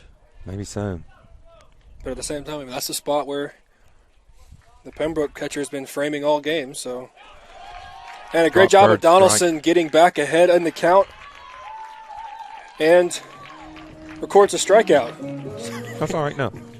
And so we head to the bottom of the 6th inning. 4-2 your score. Sorry. Don't mean to cut you off. No, that's no problem, man. Don't worry about it. Don't worry about it, man.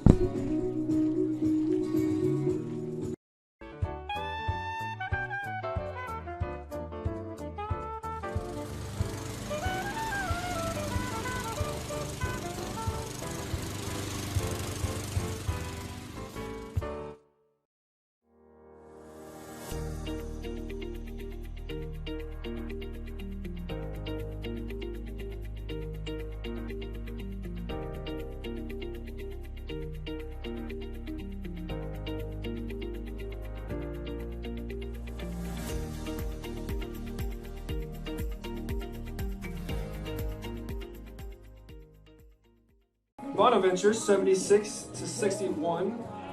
Kansas beat Eastern Washington 93-84. Florida State won 64-54 over UNC Greensboro. And currently USC leads Drake 51-41.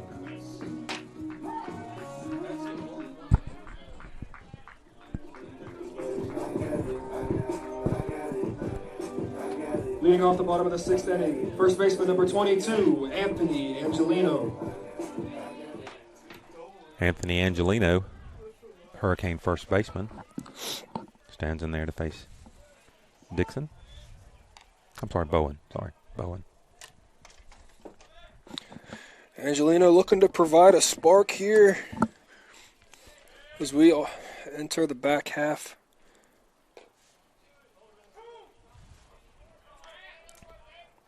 Angelino quickly behind. No balls and 2 strikes.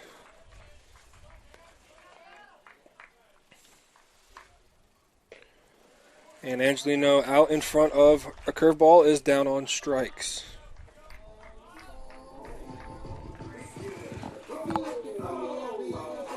Now batting, third baseman number 29. Our third baseman, Miles Hartsfield, steps in there with 1 out.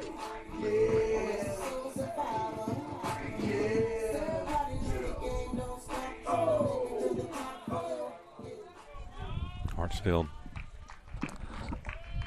takes the pitch from Bowen, outside, ball 1.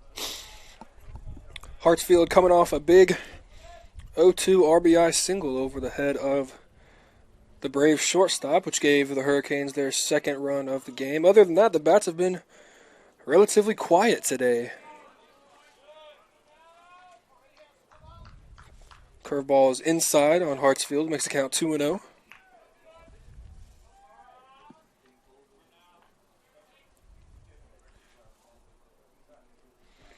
2-0 gets a piece of Hartsfield. So the Canes will have a base runner here with 1 out in the bottom of the 6th inning.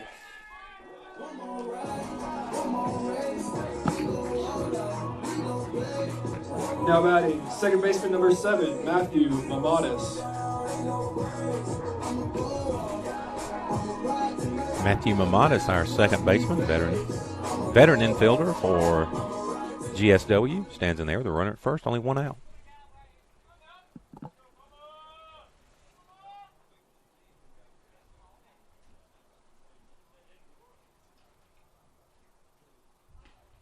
And that will prompt a infield meeting with the coach.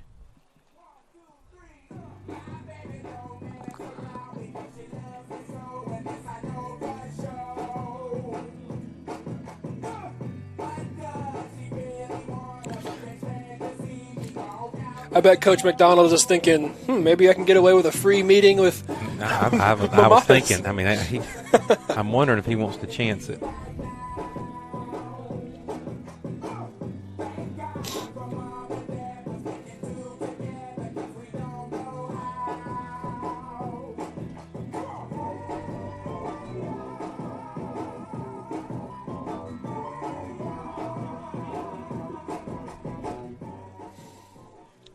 So the meeting at the mound is broke up by the home plate umpire.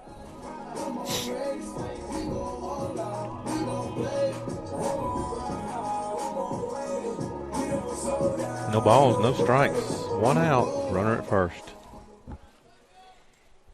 Yeah, I bet if Coach McDonald wasn't sitting on a warning, I bet we could have seen a little bit of a fun interaction there.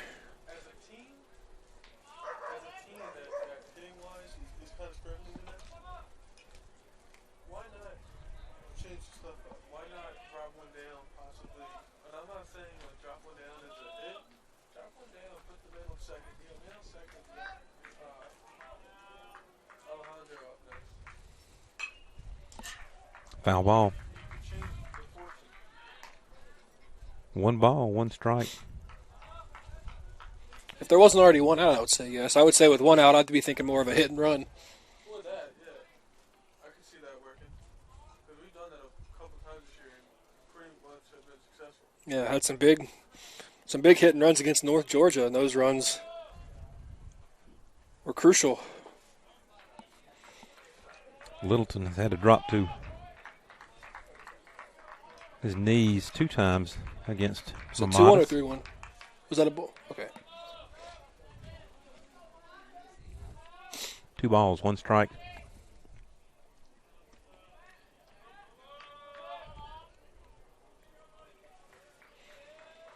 Hartsfield gets his lead from first. Is not going on the pitch. And it's hard to agree with that call.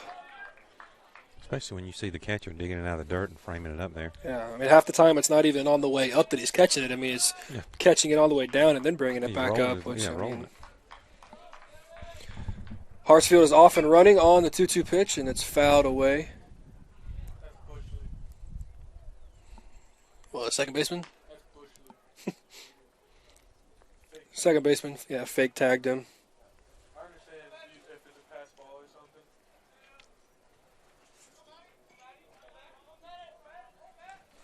So we will do the 2-2 to Mamadas once again. See if McDonald has the same thing for Miles. He does not. Good job of fighting and protecting the outside corner is Mamadas. Fouls that ball down into the Pembroke bullpen. Because we know if it's in the zip code of the outside corner, it will be called a strike. We have learned that through both games.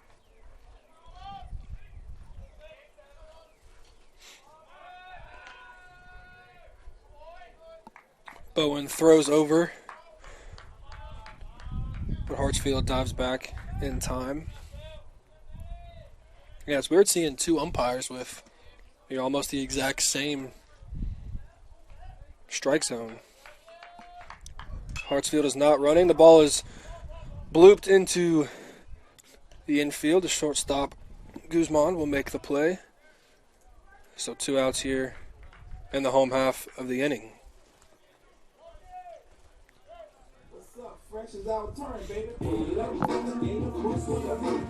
Now batting, shortstop, number 21, Jeff Omohundro. Jeff Omohundro, our shortstop, comes in with 2 outs and a runner at first.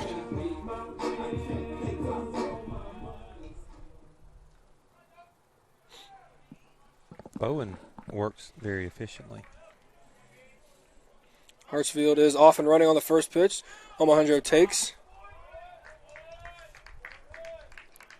And we've got a stolen base and a ball on that play, right? Hartsfield with the SB and ball 1.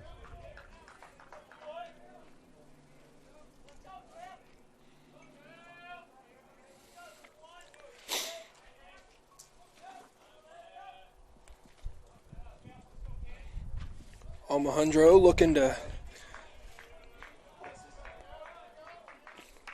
put the Canes on the board once again. I think he was going, you think? Either that or a very, very gracious.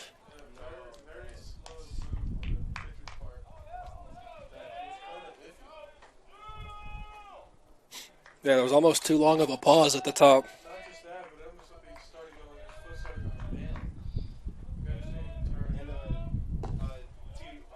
Oh, my gosh.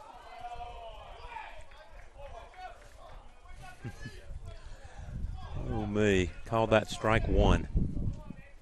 And Josh is coming unglued. Josh, we are up here too, man. I'm telling you. I really do think dirt was brought up from the mid that time. Yeah, sometimes it's not as bad, but yeah, that one was. Get over his head. Out number 3, but thanks to a generous strike zone, our batters got to play a little defensive at the plate. And that'll wrap us up for the 6th inning. We're going to the top of the 7th. We are down 4-2 on the PBC Sports Network. Yeah, that was probably the worst one of the day. Yeah. He understands the concept. Southwestern's MBA program offers one of the best values in Georgia and in the U.S. Affordable, convenient, and geared just for you. See yourself at Southwestern. Visit us at gsw.edu.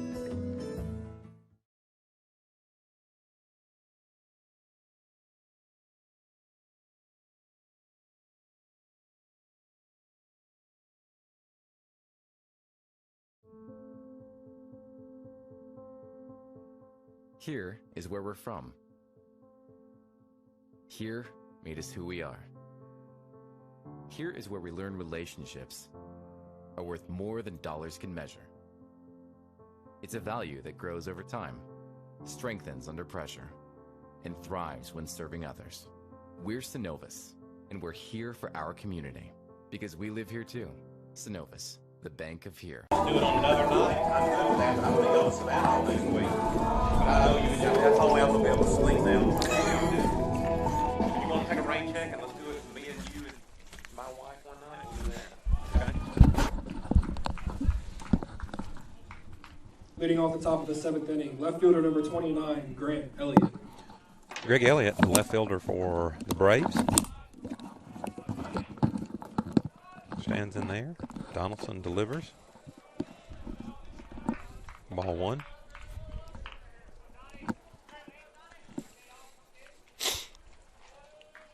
If Littleton is not considered for an Academy Award this year, there is no justice. Robbed. That framing that he's doing under there, that umpire is biting it hook, line, and sinker.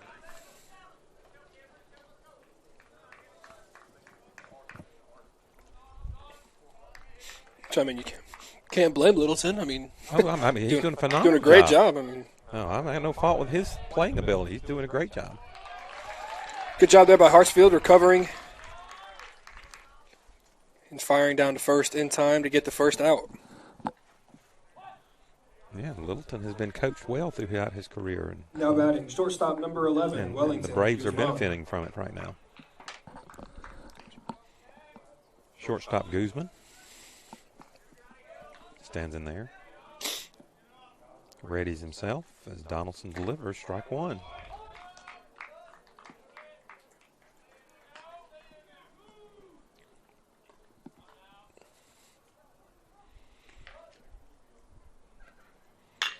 Guzman right up the middle for a base hit. Similar to the one that Bowen took off the hip earlier. Now batting, catcher number 43, Garrett Littleton. Brings up Littleton to the plate with one out and a runner on first. Littleton came into today batting .320, playing in 16 games, starting in 15 of them. He took that one in the rib. Yeah.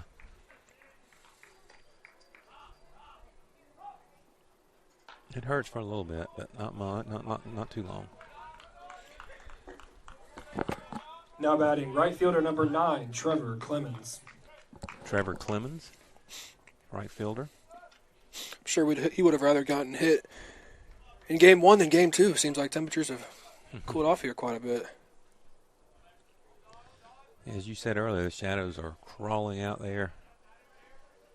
Right now, most of the UNC Pembroke fans are in the shade a little bit. I've seen a few of them move farther down, just kind of stay in the sunshine, stay warm. So Donaldson looking to get out of a little bit of a jam here.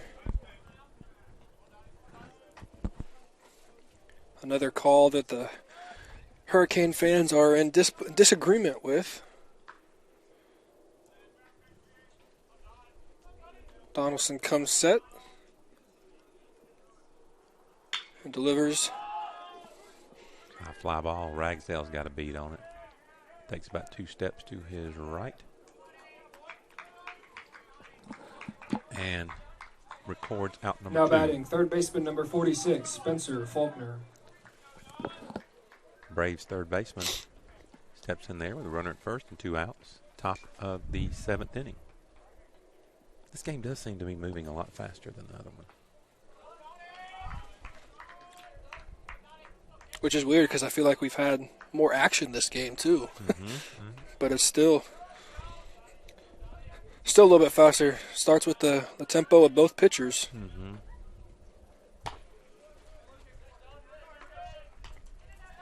Ball one high. A couple of Canes in the bullpen. I think it's Nick McCollum, who is in the bullpen mound. So I would tend to believe that this will be Donaldson's last inning of work.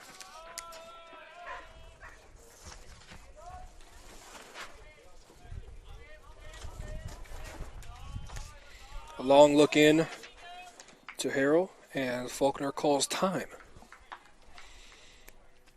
Runners on first and second, 2 outs here in the top of the 7th inning.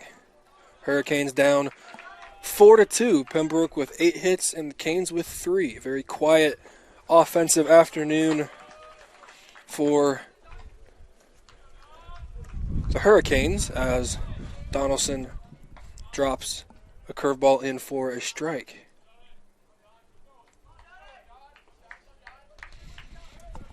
Donaldson looking to get the Canes back in the dugout with no damage, looking to watch the Hurricanes come back, but the ground ball will be hit to right field. Hunter Foster comes up firing.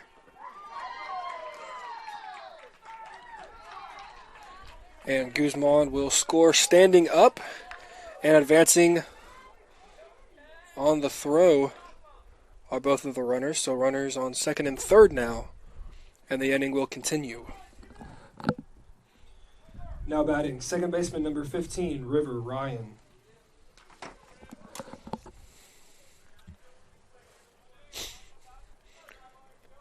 Ryan stands in there with 2 runners in scoring position with 2 outs. So that'll bring Josh McDonald out of the bullpen. Out of the dugout to probably make a pitching change here. So we'll take a break on the PBC Sports Network.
So Nick McCullum will enter the game for the Hurricanes. McCullum comes in with just over 9 innings pitched, has 8 appearances.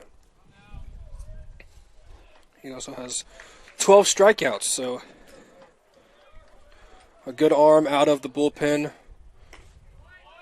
for Coach Starling and the Canes. Jacob Harrell taking a page out of Littleton's book with that frame job. A long exchange between Coach Josh McDonald and the home plate umpire during that pitching change.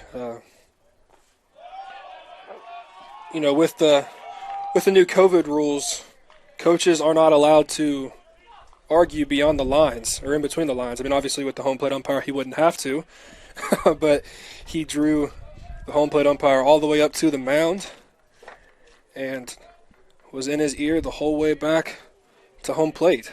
So Coach McDonald getting out a few words of frustration.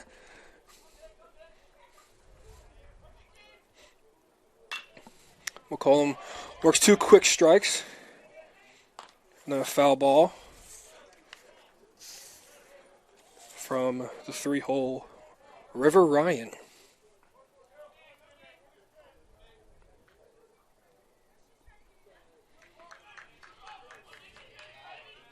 McCollum looking to limit the damage here in the top of the 7th inning.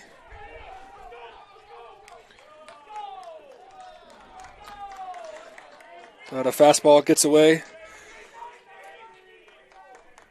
and will bounce off the backstop. So 1 run will score, and the runner on second will advance to third, making the score 6-2 Pembroke.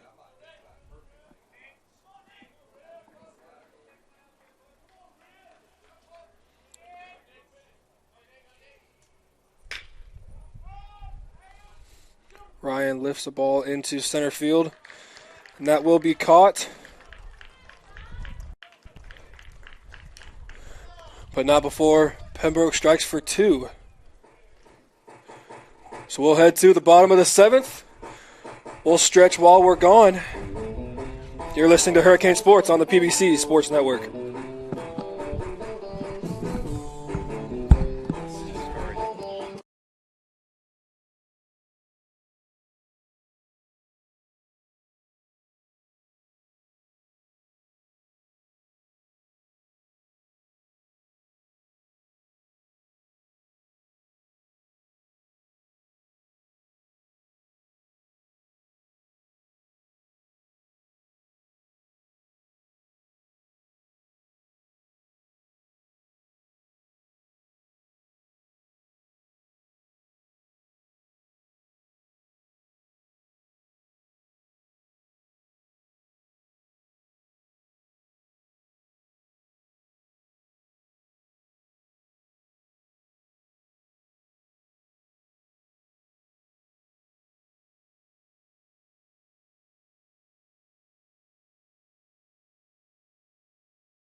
Leading off the bottom of the 7th inning, pinch hitter number 34, Brant Sundin.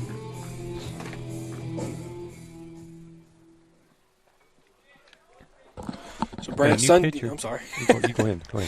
I'm saying Brant Sundin digs into the plate. A pinch hitter for the Hurricanes.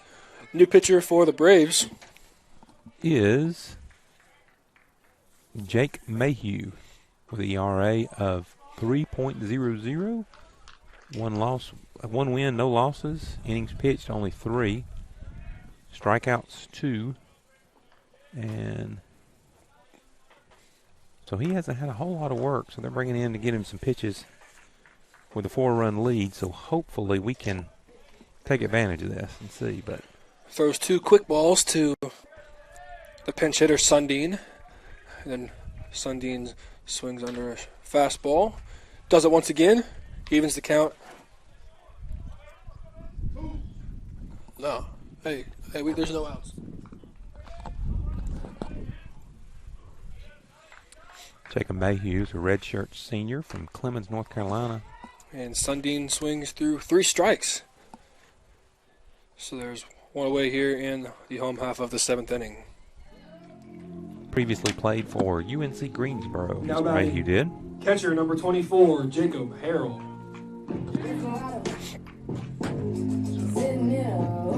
Mayhew adds one more strikeout to his column.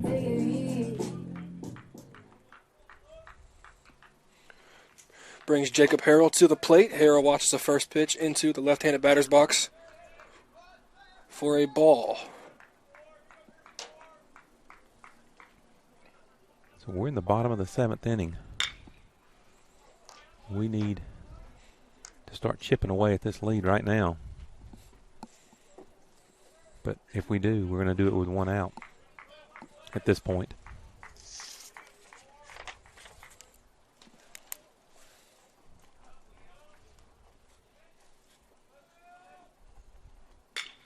Jacob Harrell hits a line drive. Looks like it's going to fall between the right fielder and center fielder. It's going to roll all the way to the wall, or excuse me, fence, and bounce back for Jacob Harrell's stand-up double.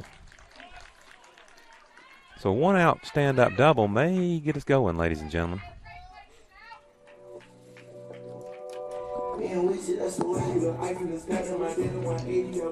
Now batting, left fielder number 9, Reed Ragsdale. Homegrown talent, Mr. Reed Ragsdale, stands in there.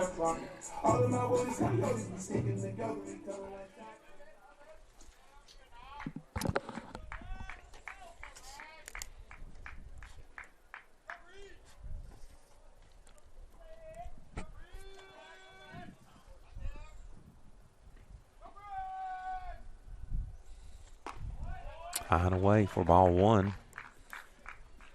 So Harrell does his job, so we're at the top of our lineup, hoping our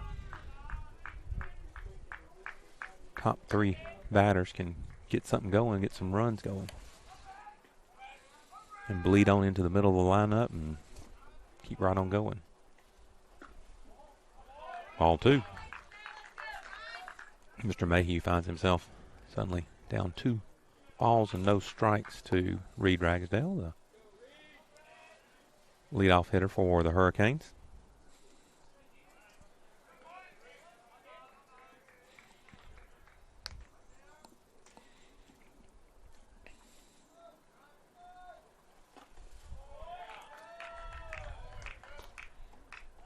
Way outside on that pitch.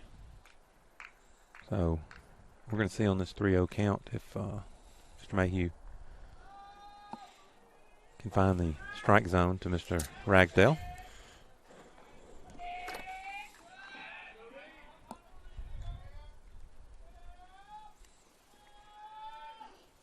He steps off.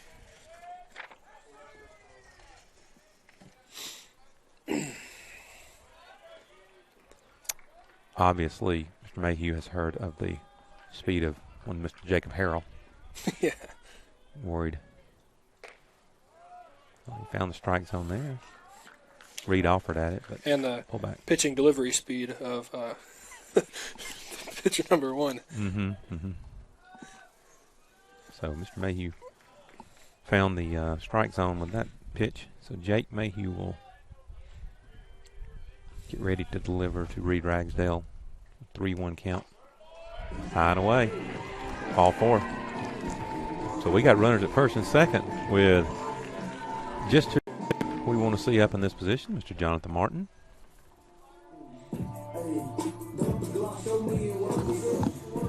Now batting, center fielder number 20, Jonathan Martin. Jonathan Martin, senior from Irwinville, Georgia.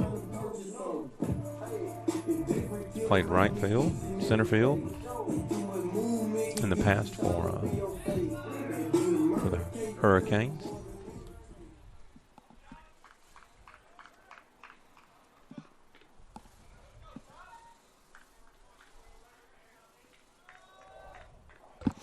Be nice to see Jamar get a hold of one here. Mm-hmm. Wind blowing out to right field, so if he sees a fastball and can lift it into right field, it could go a long way. First pitch to Martin is up and away.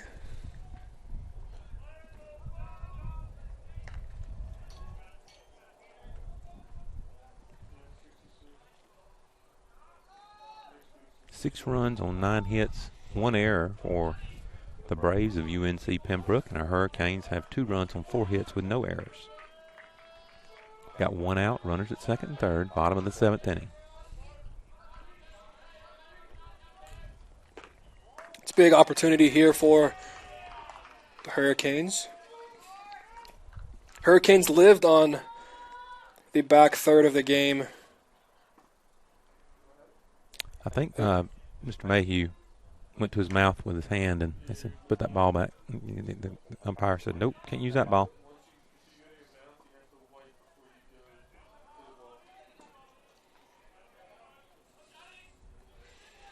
Yeah, Hurricanes fed on the back 3 innings against North Georgia. Looking to see if we have any late inning magic here in game 2 of the doubleheader.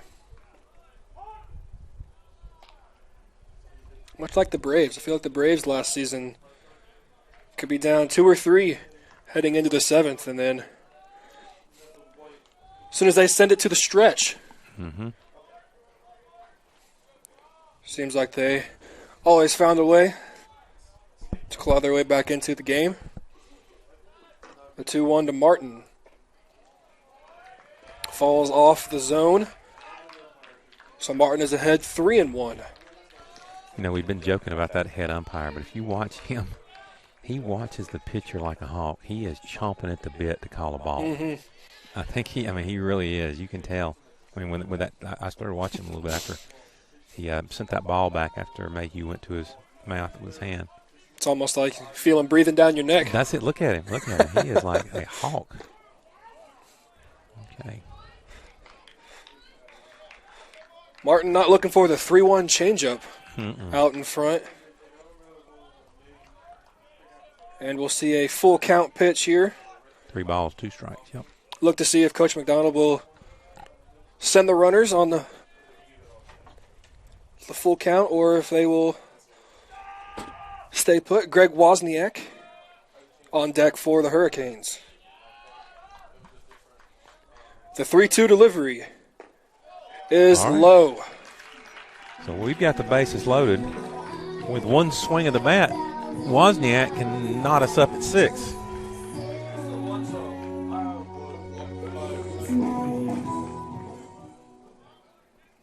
Do what?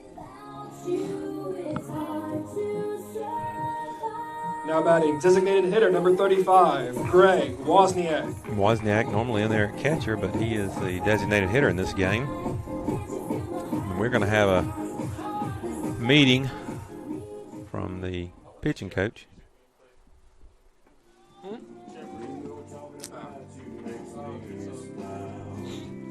Whole infield comes in there. This is the they're going to go ahead and make the change. And I believe It'll be Ryan. We're going to see Mr. River Ryan. I believe we've said, because they brought somebody out of the dugout and put him at second base. Number 5, Ramsey Petty, went to second base. So when that happened, we knew there was going to be River Ryan pitching. So, and See if I can give you all the stats on Mr. River Ryan. Has pitched 13 innings, got 3 saves, 1 run, no losses, and let's see, 20 strikeouts, and more importantly, his ERA is 0.00.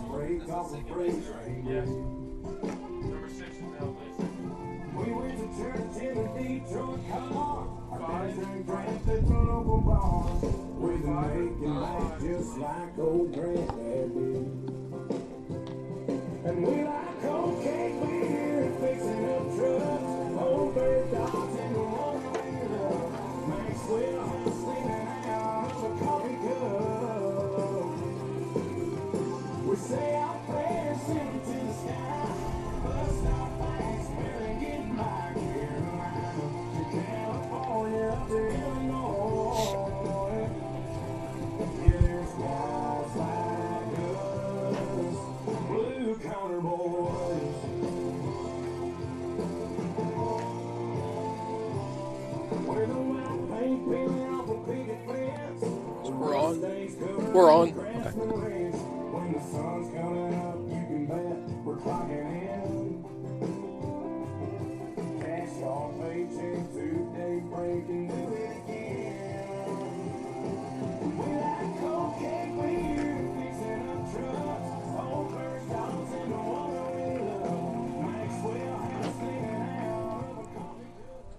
So the Braves of UNC Pembroke waste no time. Looks like they brought their closer in.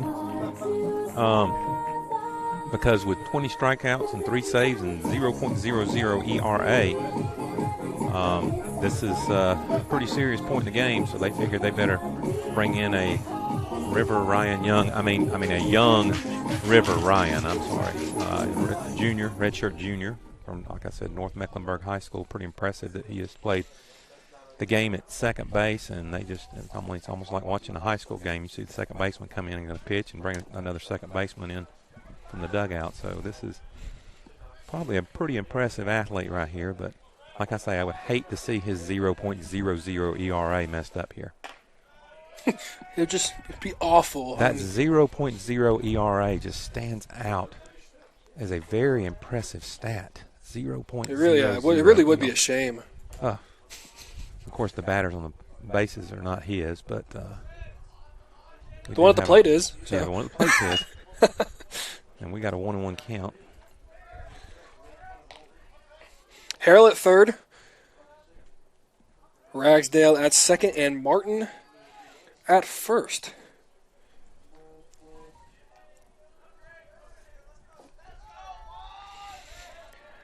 Harrell got things going with a 1-out double, and then back-to-back walks issued. Is where we stand now with the new pitcher, River Ryan. Ryan Young listening right now, going to bring us some good luck, he says. And we're going to keep saying your name. Yeah, that's right. Saw his daughter here earlier.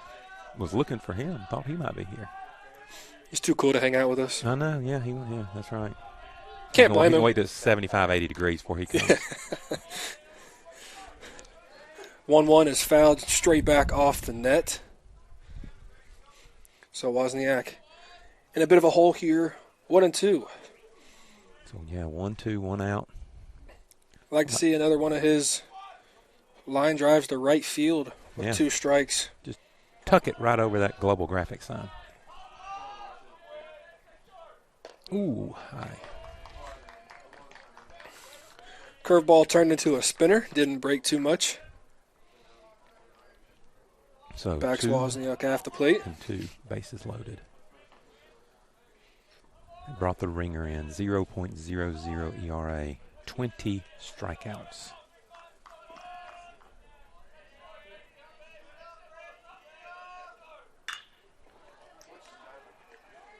A little blooper to the second baseman that they just brought in to replace Ryan as they put him on the mound. So he catches it in the air. We got 2 outs now. So if the Hurricanes are going to do any damage against the what appears to be their ringer for Now a batting, pitcher. first baseman number 22, Anthony Angelino. Anthony Angelino is going to have to be the one to do it. I think the butt of the bat came off. Oh, really? When Wozniak swung that, because he went and picked up something almost halfway down the third base line. I'm not a fan of these like 2-part bats. I'm not a fan of them at all. But I mean, so many of them are out there like that now. Of course, I'm not playing anymore. But you know, my kid, he wants to buy them. I'm like, the bat should be all one piece. It's supposed to stop the sting, but if you hit the barrel, shouldn't sting anyways. It probably amplifies it then, You hit below that little shock absorber, whatever it's got. Oh, yeah. So Angelino looking to be the hero here in the 7th inning. Canes down 6-2.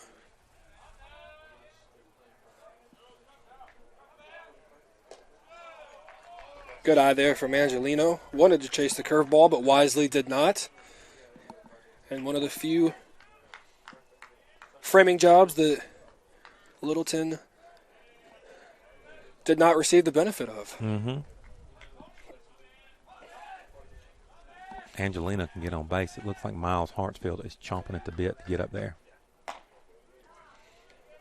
Little half swing there from Angelino. Looked caught guessing a little bit. Hartsfield cracks me up. He's on deck, very animated, man. He is wanting to get in there, something awful. 2 balls, 2 strikes, and 2 outs here. You know what we're doing in the PA tent.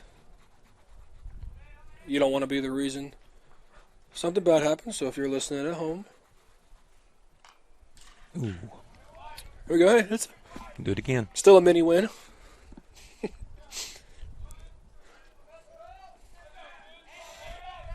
I want Angelino to do something just to see what Miles Hartsfield does, because he is like a pit bull on a chain over there right now. I mean, if you can't, it's off the camera, but he is, with every pitch, he is living it with Angelino right now. Ryan working from the windup with the bases loaded. The 2-2 pitch to Angelino is fouled straight back onto us. Ooh, they are bound and determined to hit us. So we're still at 2-2.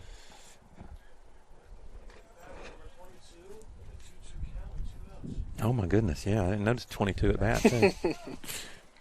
So 5 twos across. Deuce is wild. Top of the board. Are we doing it? I was going to say, I wish I could get a poker hand with that. Something might be messed up if I can, though.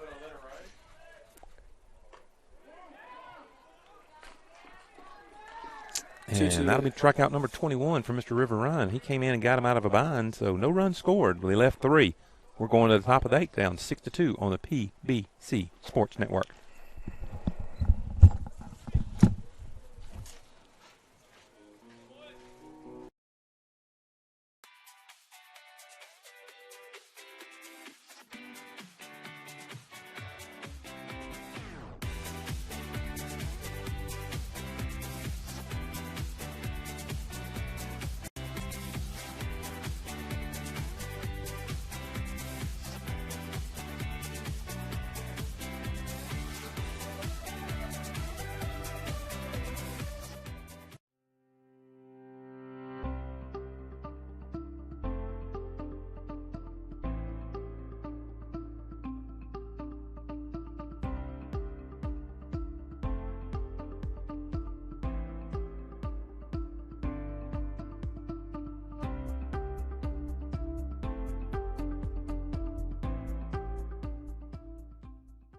Laughlin 3-0 in the bottom of the 3rd inning.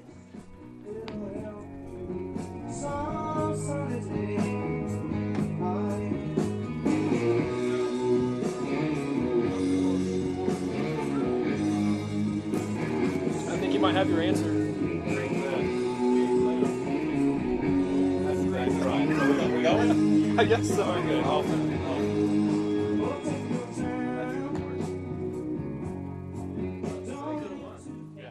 I mean, if you have plans, I don't.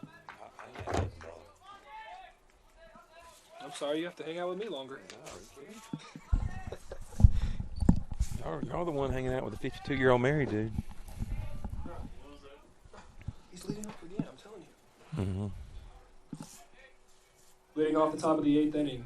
First baseman number 8, Gage Hammonds. Gage Hammonds, like you said, That's leading off yet again. He leads off every other inning.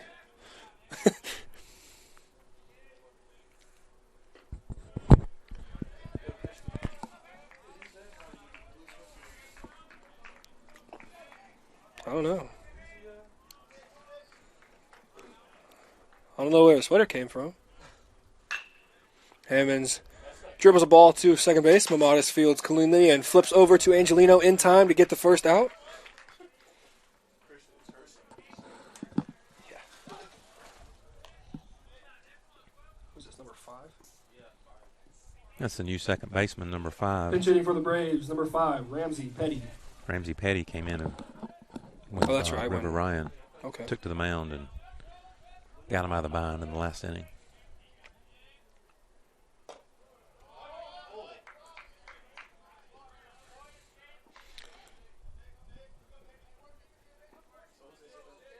Not sure how that's a ball when we're on the mound, but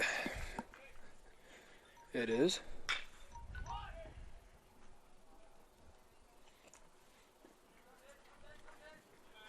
Petty dribbles one foul down the third base line.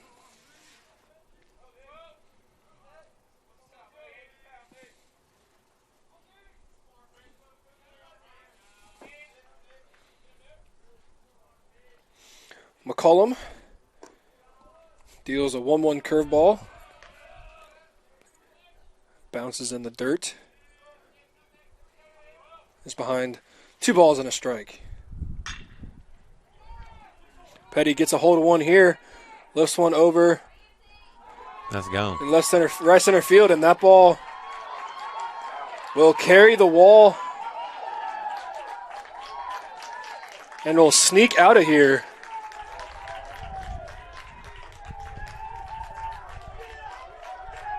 I did not think that ball had enough to get out, but it did. A little bit of help from the carry wind. I mean, the wind's blowing about as perfectly where he placed it as possible. He just lifted Now it up. batting center fielder number 12. Placed Christian it right Jane. over the fence, over there at the Phoebe Orthopedics sign. Little jet stream.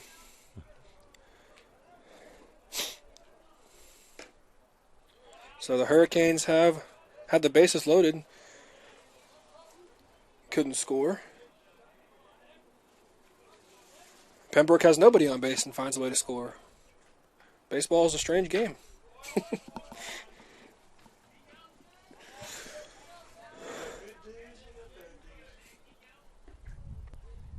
1 ball, 1 strike, 1 out. Score 7-2. Braves over the Hurricanes. Carson Plumador working in the Hurricane bullpen. Very distinct motion, not hard to spot.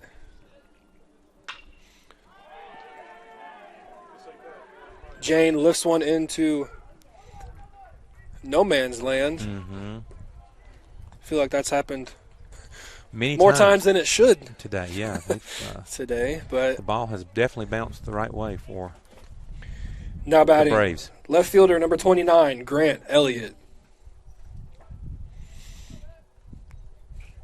And it looks like that will be it for Nick McCollum. We'll be back after a short break to get the new pitcher and the information. You're listening to Hurricane Baseball on the PBC Sports Network. Why? COVID related. So Oregon advances to the round of 32. I picked VCU.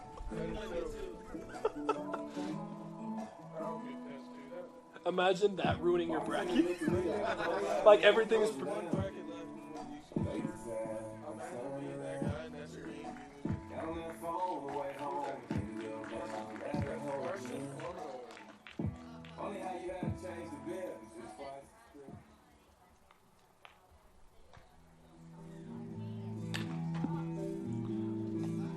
Ladies and gentlemen, your attention, please. Now on the mound for the Hurricanes, number 25, Carson Plumador.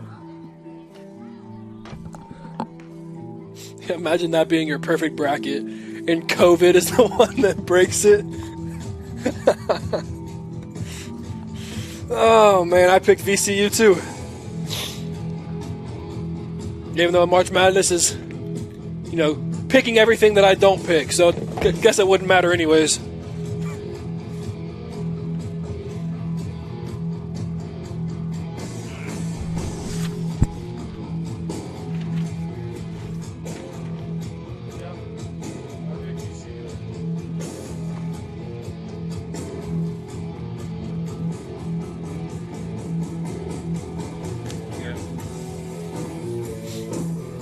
Thank you. Down here, I'm sorry.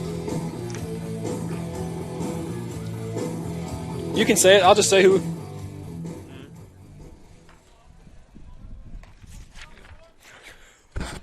So it is Carson Plumador coming out of the pen, the sidewinder. Freshman from Cherokee Bluff, Georgia. I actually grew up with him and didn't even really realize it till he came here. Yeah, we grew up going to the same neighborhood pool.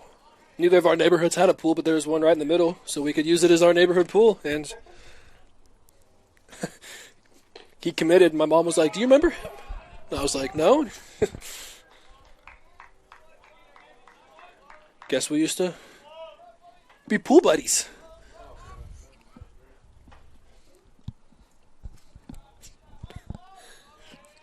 Plum throws a first pitch fastball into the batter, Elliott, I believe, yeah. Throws over to first, but not in time to get Jane.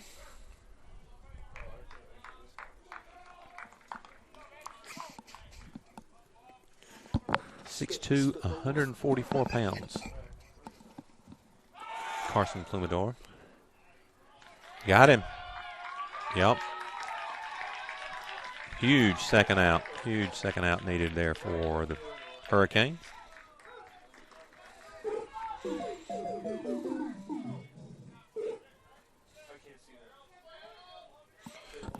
Good throw down from Harrell. Harrell still showing that pop time. Oh, yeah. Oh, yeah, arm strength too, definitely. A ball will be dribbled down.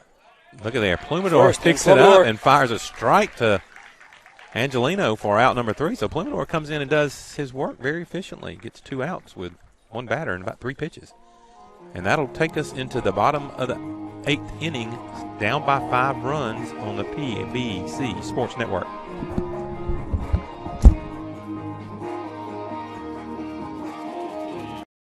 Out of feeding your family at Roman Oven Pizzeria in Americus. Your pizza is made to order with the finest ingredients. Roman Oven is more than just pizza. It's burgers, subs, hot wings, salads, and so much more. Check out our full menu at romanoven.com. We now have a new expanded dining area and party room. We can accommodate your school, civic group, even birthday parties and special events. After the game, come celebrate with us. Roman Oven Pizzeria, intersection of Highway 27 and 280 next to Fred's. Catering and delivery available. Roman Oven Pizzeria online at romanoven.com or call 928-5050. And for special deals and giveaways, like us on Facebook. So I might go out Monday afternoon and keep a true score just to see how bad I am and see how much better I can get with the classes. Well, now, let me ask you this. It's just starting? Like, is it a half a semester class or what? It's a full semester, but I guess with golf being heavy in the early part of the semester doesn't start until... Yeah, because you don't really have any weather to play it, probably, How many days a week you go to class? Tuesday, Thursday. Okay.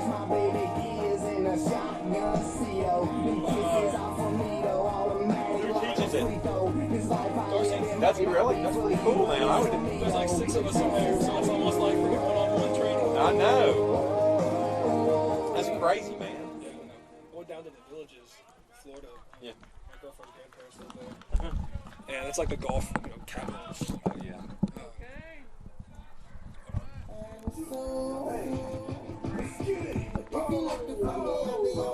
Leading off the bottom half of the 8th inning, third baseman number 29, Miles Hartsfield. Miles Hartsfield stands in there, leading off the bottom of the 8th inning. And I tell you, Christian, I don't want to sound desperate, but we need some runs. I don't think that's very desperate at all. I think that's a reasonable request. Yeah. Well. Yeah, I went down to Florida and there was an Izod store that was closing down. So it said everything has to go. So everything was 70% off. So wow. I think I got like 6 or 7 articles of clothing for $100. That's good. Yeah, it's good when you stumble up on something like that. Picking up the golf game now that baseball's not here anymore. Yeah. Grandpa Griff.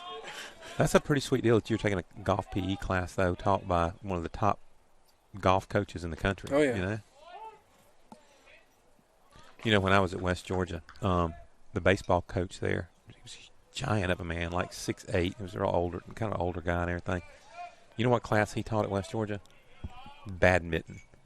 And if you could beat that's him, awesome. If you could beat him, you would get an automatic A in the class. Really? Yeah. And like I said, this guy had like a wingspan of like Shaq. And he would just like stand in the middle of the badminton court and just swap hands. I mean, no, he wouldn't. I mean, if you hit it one side, I mean, he very little feet shuffling or movement because he had the wingspan to be able to just reach out. Because he didn't have to shuffle. No, that's it. Oh, does he really? Now batting, second baseman number 7, Matthew Mamadas.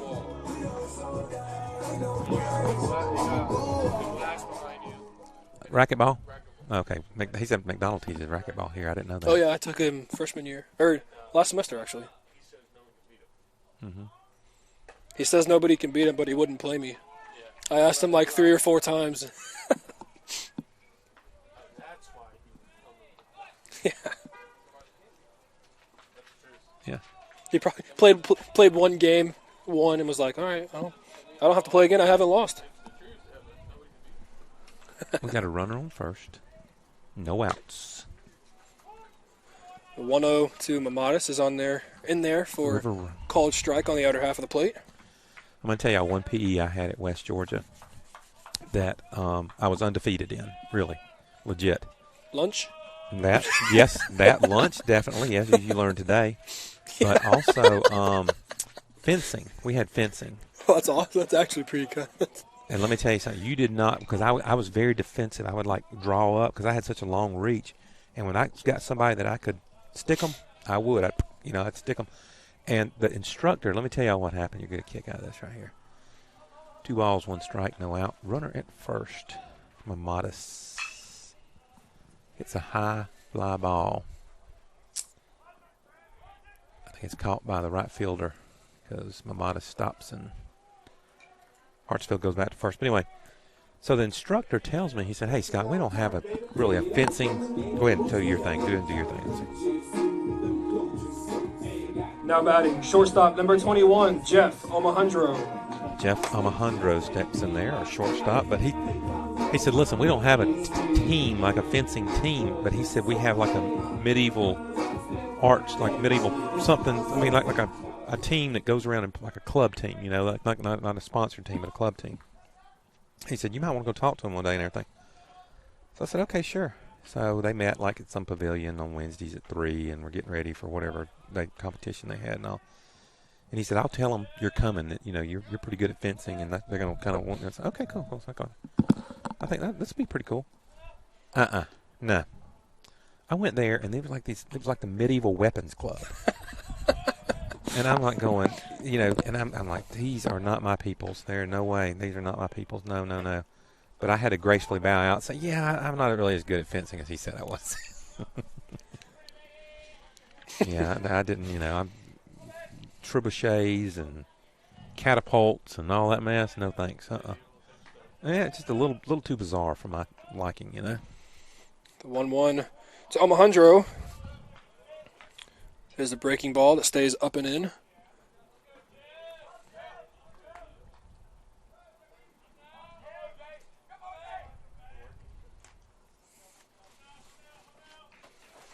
So Jeff looking to get things going for the Canes. Lifts a line drive to right field. Right to the right fielder.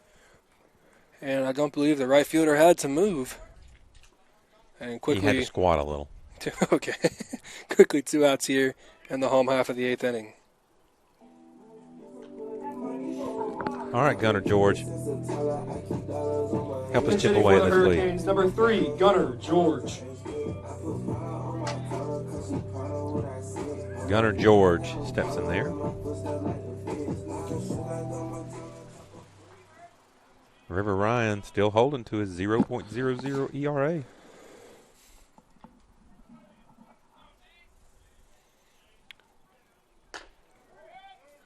Gunner George watches a fastball inside for ball number 1.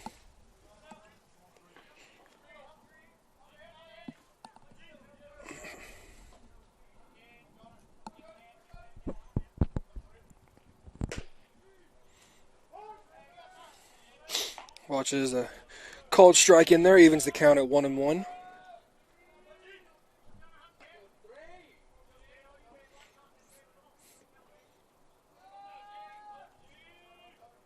Hartsfield walked and has remained at first. The 1-1 is into the right-handed batter's box. So Gunner ahead 2-1.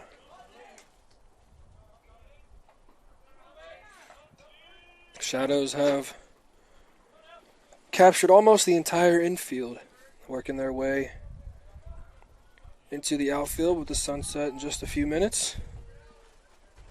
The 2-1 to Gunner is said to be low and inside for ball number 3.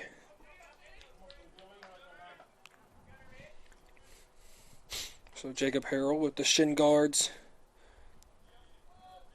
on deck. Would like to see. Oh, he does just have one on, but we'll get the chance.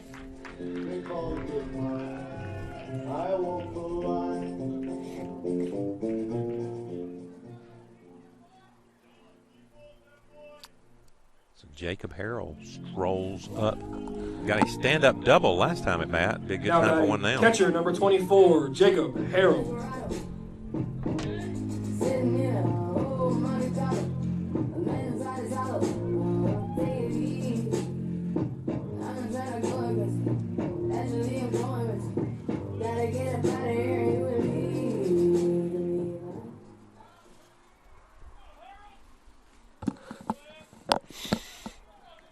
Well, saying history repeats itself, I wouldn't complain if Harrell could find a way to be standing on second base once again.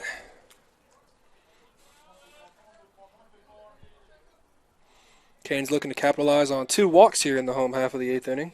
Reed Ragsdale, leadoff batter on deck.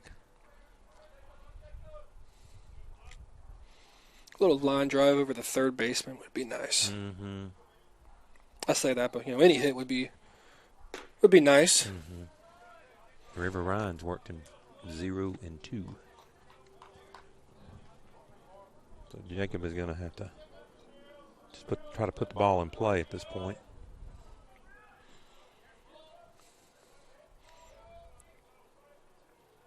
Big hole on the right side of the infield with a second baseman holding Hartsfield.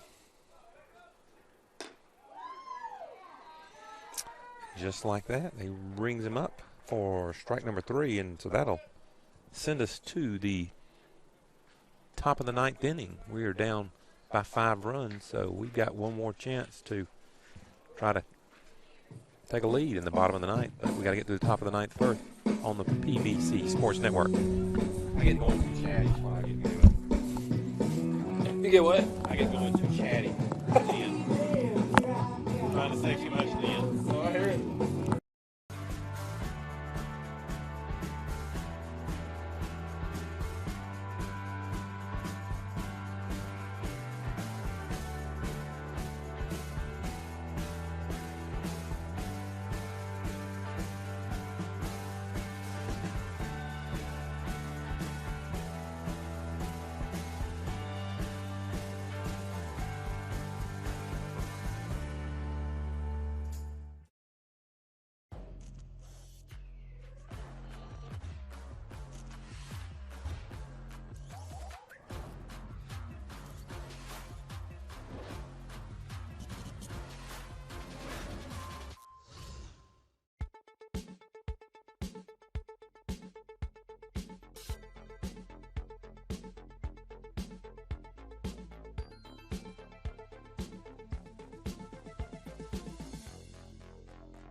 leading off the top of the 9th inning. Shortstop, number 11, Wellington Guzman.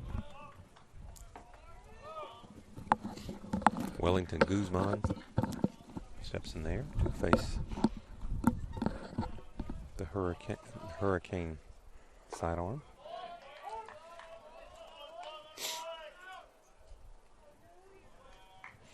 Plummador saw his first outing of collegiate ball against North Georgia and pitched well, and has pitched well so far here this evening.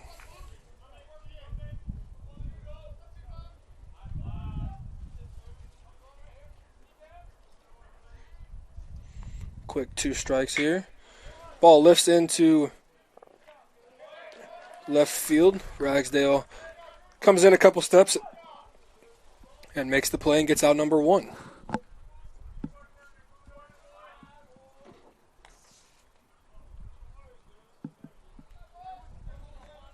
Now batting, catcher number 43, Garrett Littleton.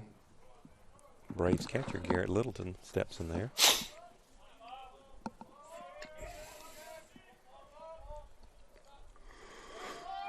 Littleton shows bunt, but bunts it right back to the pitcher. Plummador fields it, makes the play, fires over to Angelino for a quick out number 2. Hey, Plummador is a good fielding pitcher from what I've seen so far on a couple of plays.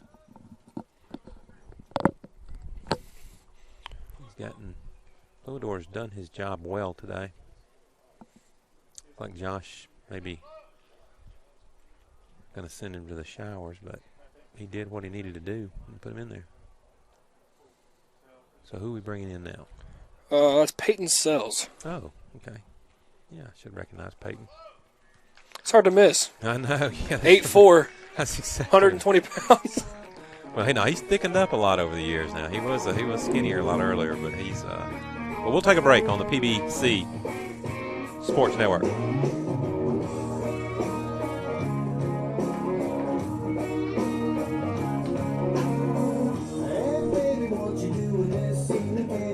Meet me down at the railroad tracks. I got Tom Petty playing in my Silverado and ice down a 6-pack.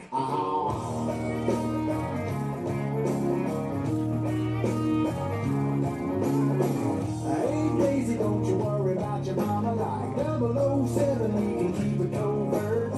Undercover on the ground by the water, gonna get a little peace on earth. I say, baby, what you say we go? Picking wildflowers, gotta stop way back in the woods.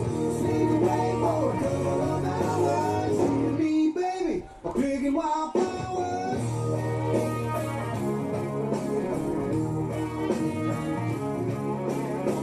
Hey, baby, Mother Nature is waiting and love's blooming like a cherry tree. Let's buzz around, maybe do some pollinating. Yeah, dive in like honeybees. Baby, what you say we go? Get wildflowers. Gotta stop way back in the woods. Sneak away for a couple of hours. You and me, baby.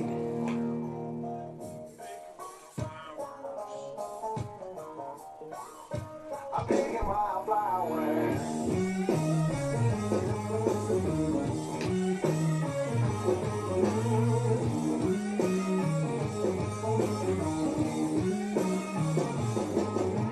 Take a trail ride if you know what I mean.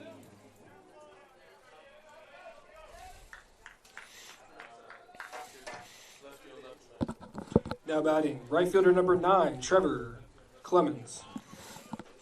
Peyton Sells gets in there to face Trevor Clemens. Canes looking to go for the lefty-on-lefty matchup, as well as get the tall lefty a couple batters of work.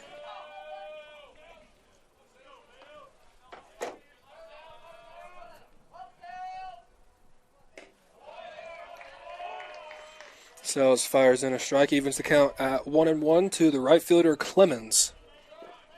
He was the catcher in the first game, wasn't he? Mm-hmm. Yeah, I was wondering, what it was, because he doesn't have the stereotypical catcher frame. Physique, yeah, I thought that too, but he was very effective behind the plate, though, you know? He was. It's changing. I've noticed that too. It's not. It's not as much of a, hit for average. It's, Yeah, we're talking that the physique for the catcher, that whole stereotypical catcher physique has changed over the years, where you have a lot more athletic, lean type catcher who can. That pop time has gotten so important. Now batting, third baseman number 46, Spencer Faulkner.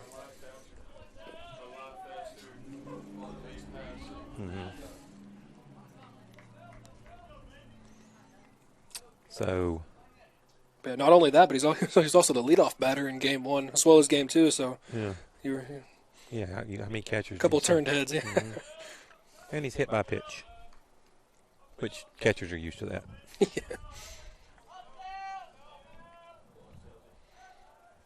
Very short lead for Clemens with the lefty pitcher. I'm sure he's not looking to swipe a bag here, up 5. Oh, well. As I say that, still second. That's all right. And then Harrell holds that strike there, but the umpire's watching the runner out of the corner of his eye, apparently. That's it, yeah.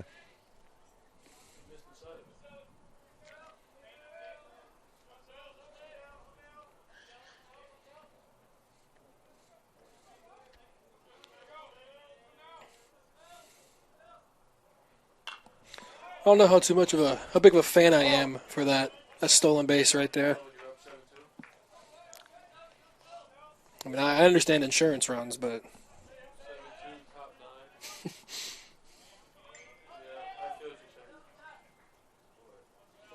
hey, I mean, playing the game hard, you can't discredit that. Peyton Sells with a 1-1 count to Faulkner, delivers off the glove of Sells. Amata quickly fires and in time to get Faulkner. So we head to the bottom of the 9th inning. Hurricanes looking for a bit of a miracle here, trying to even out the doubleheader. We head to the bottom of the 9th, down 7-2. You're listening to Hurricane Sports on the GSW Sports Network.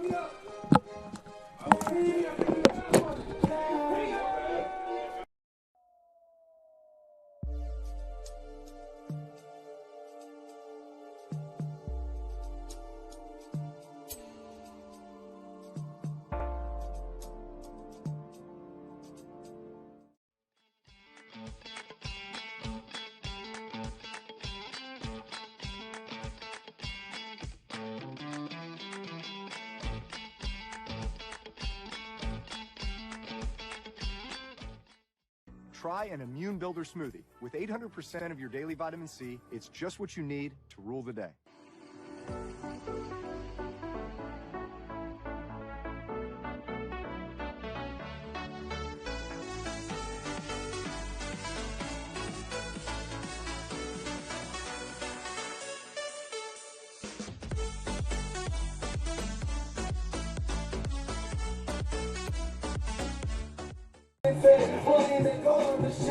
That's my girl.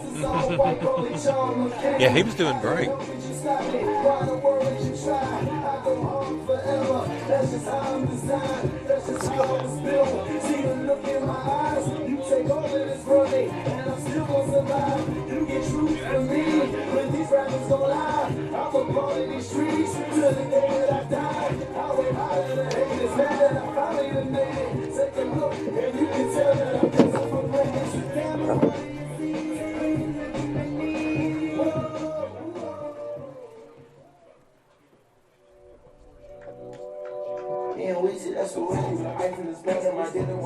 Leading off the home half of the 9th inning, left fielder number 9, Reed Ragsdale.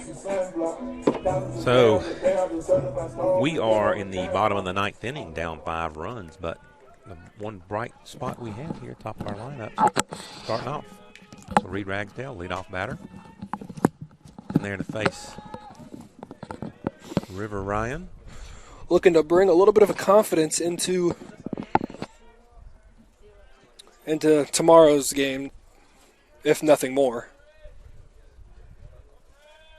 Ryan from the windup deals a first pitch curveball, low.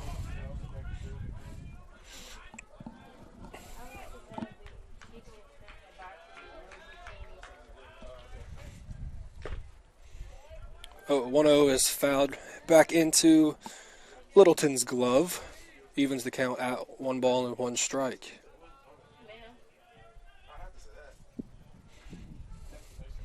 The 1-1 is grounded up the middle. Let's see. Guzman fields it and fires. Oh. Got him maybe a half step at the most. Ragsdale was getting down that line pretty well. If Guzman does not pull that off. Now batting center fielder number 20, first. Jonathan Martin. I mean, first safely. We got 1 out. Jonathan Martin stands in there.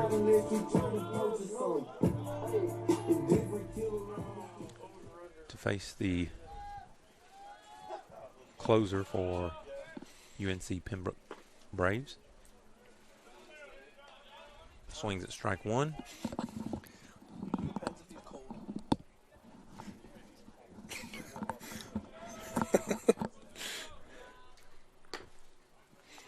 The 0-1 is inside to Jamar, evens the count at 1.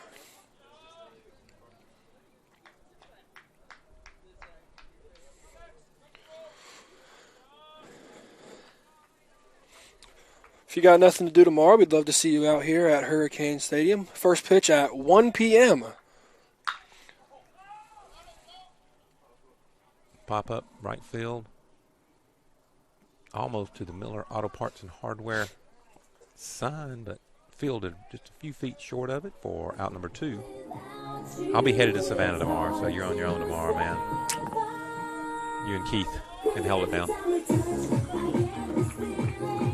Now batting, designated hitter number 35, Greg Wozniak. Wozniak stands in there as our last hope. I wonder if he's got a 5-run hit in his bat. Be pretty cool.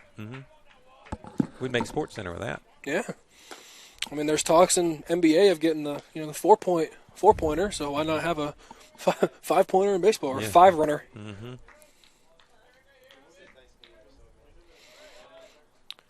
Yeah, I'd love to see you out here 1 o'clock after the conclusion of the Sunday game. Any kids in attendance will be able to run the bases like the Hurricanes do.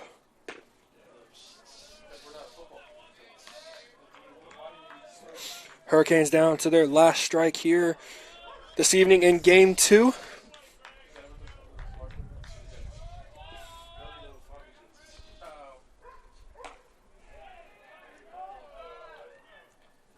Check swing, and no, he did not.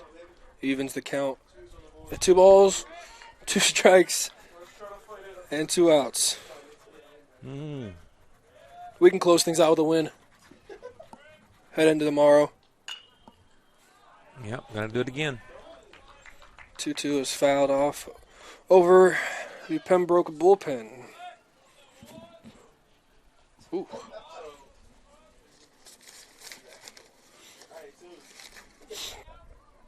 Two balls, 2 strikes, 2 outs to Greg Wozniak. And Wozniak swings over. And that will do it for Game 2. Once again, we'd like to see you out here for Game 3 tomorrow afternoon at 1 to try and watch the Hurricanes take one from Pembroke. Till next time, my name is Christian Griffin here with Mr. Scott Westbrook. We'll see you next time.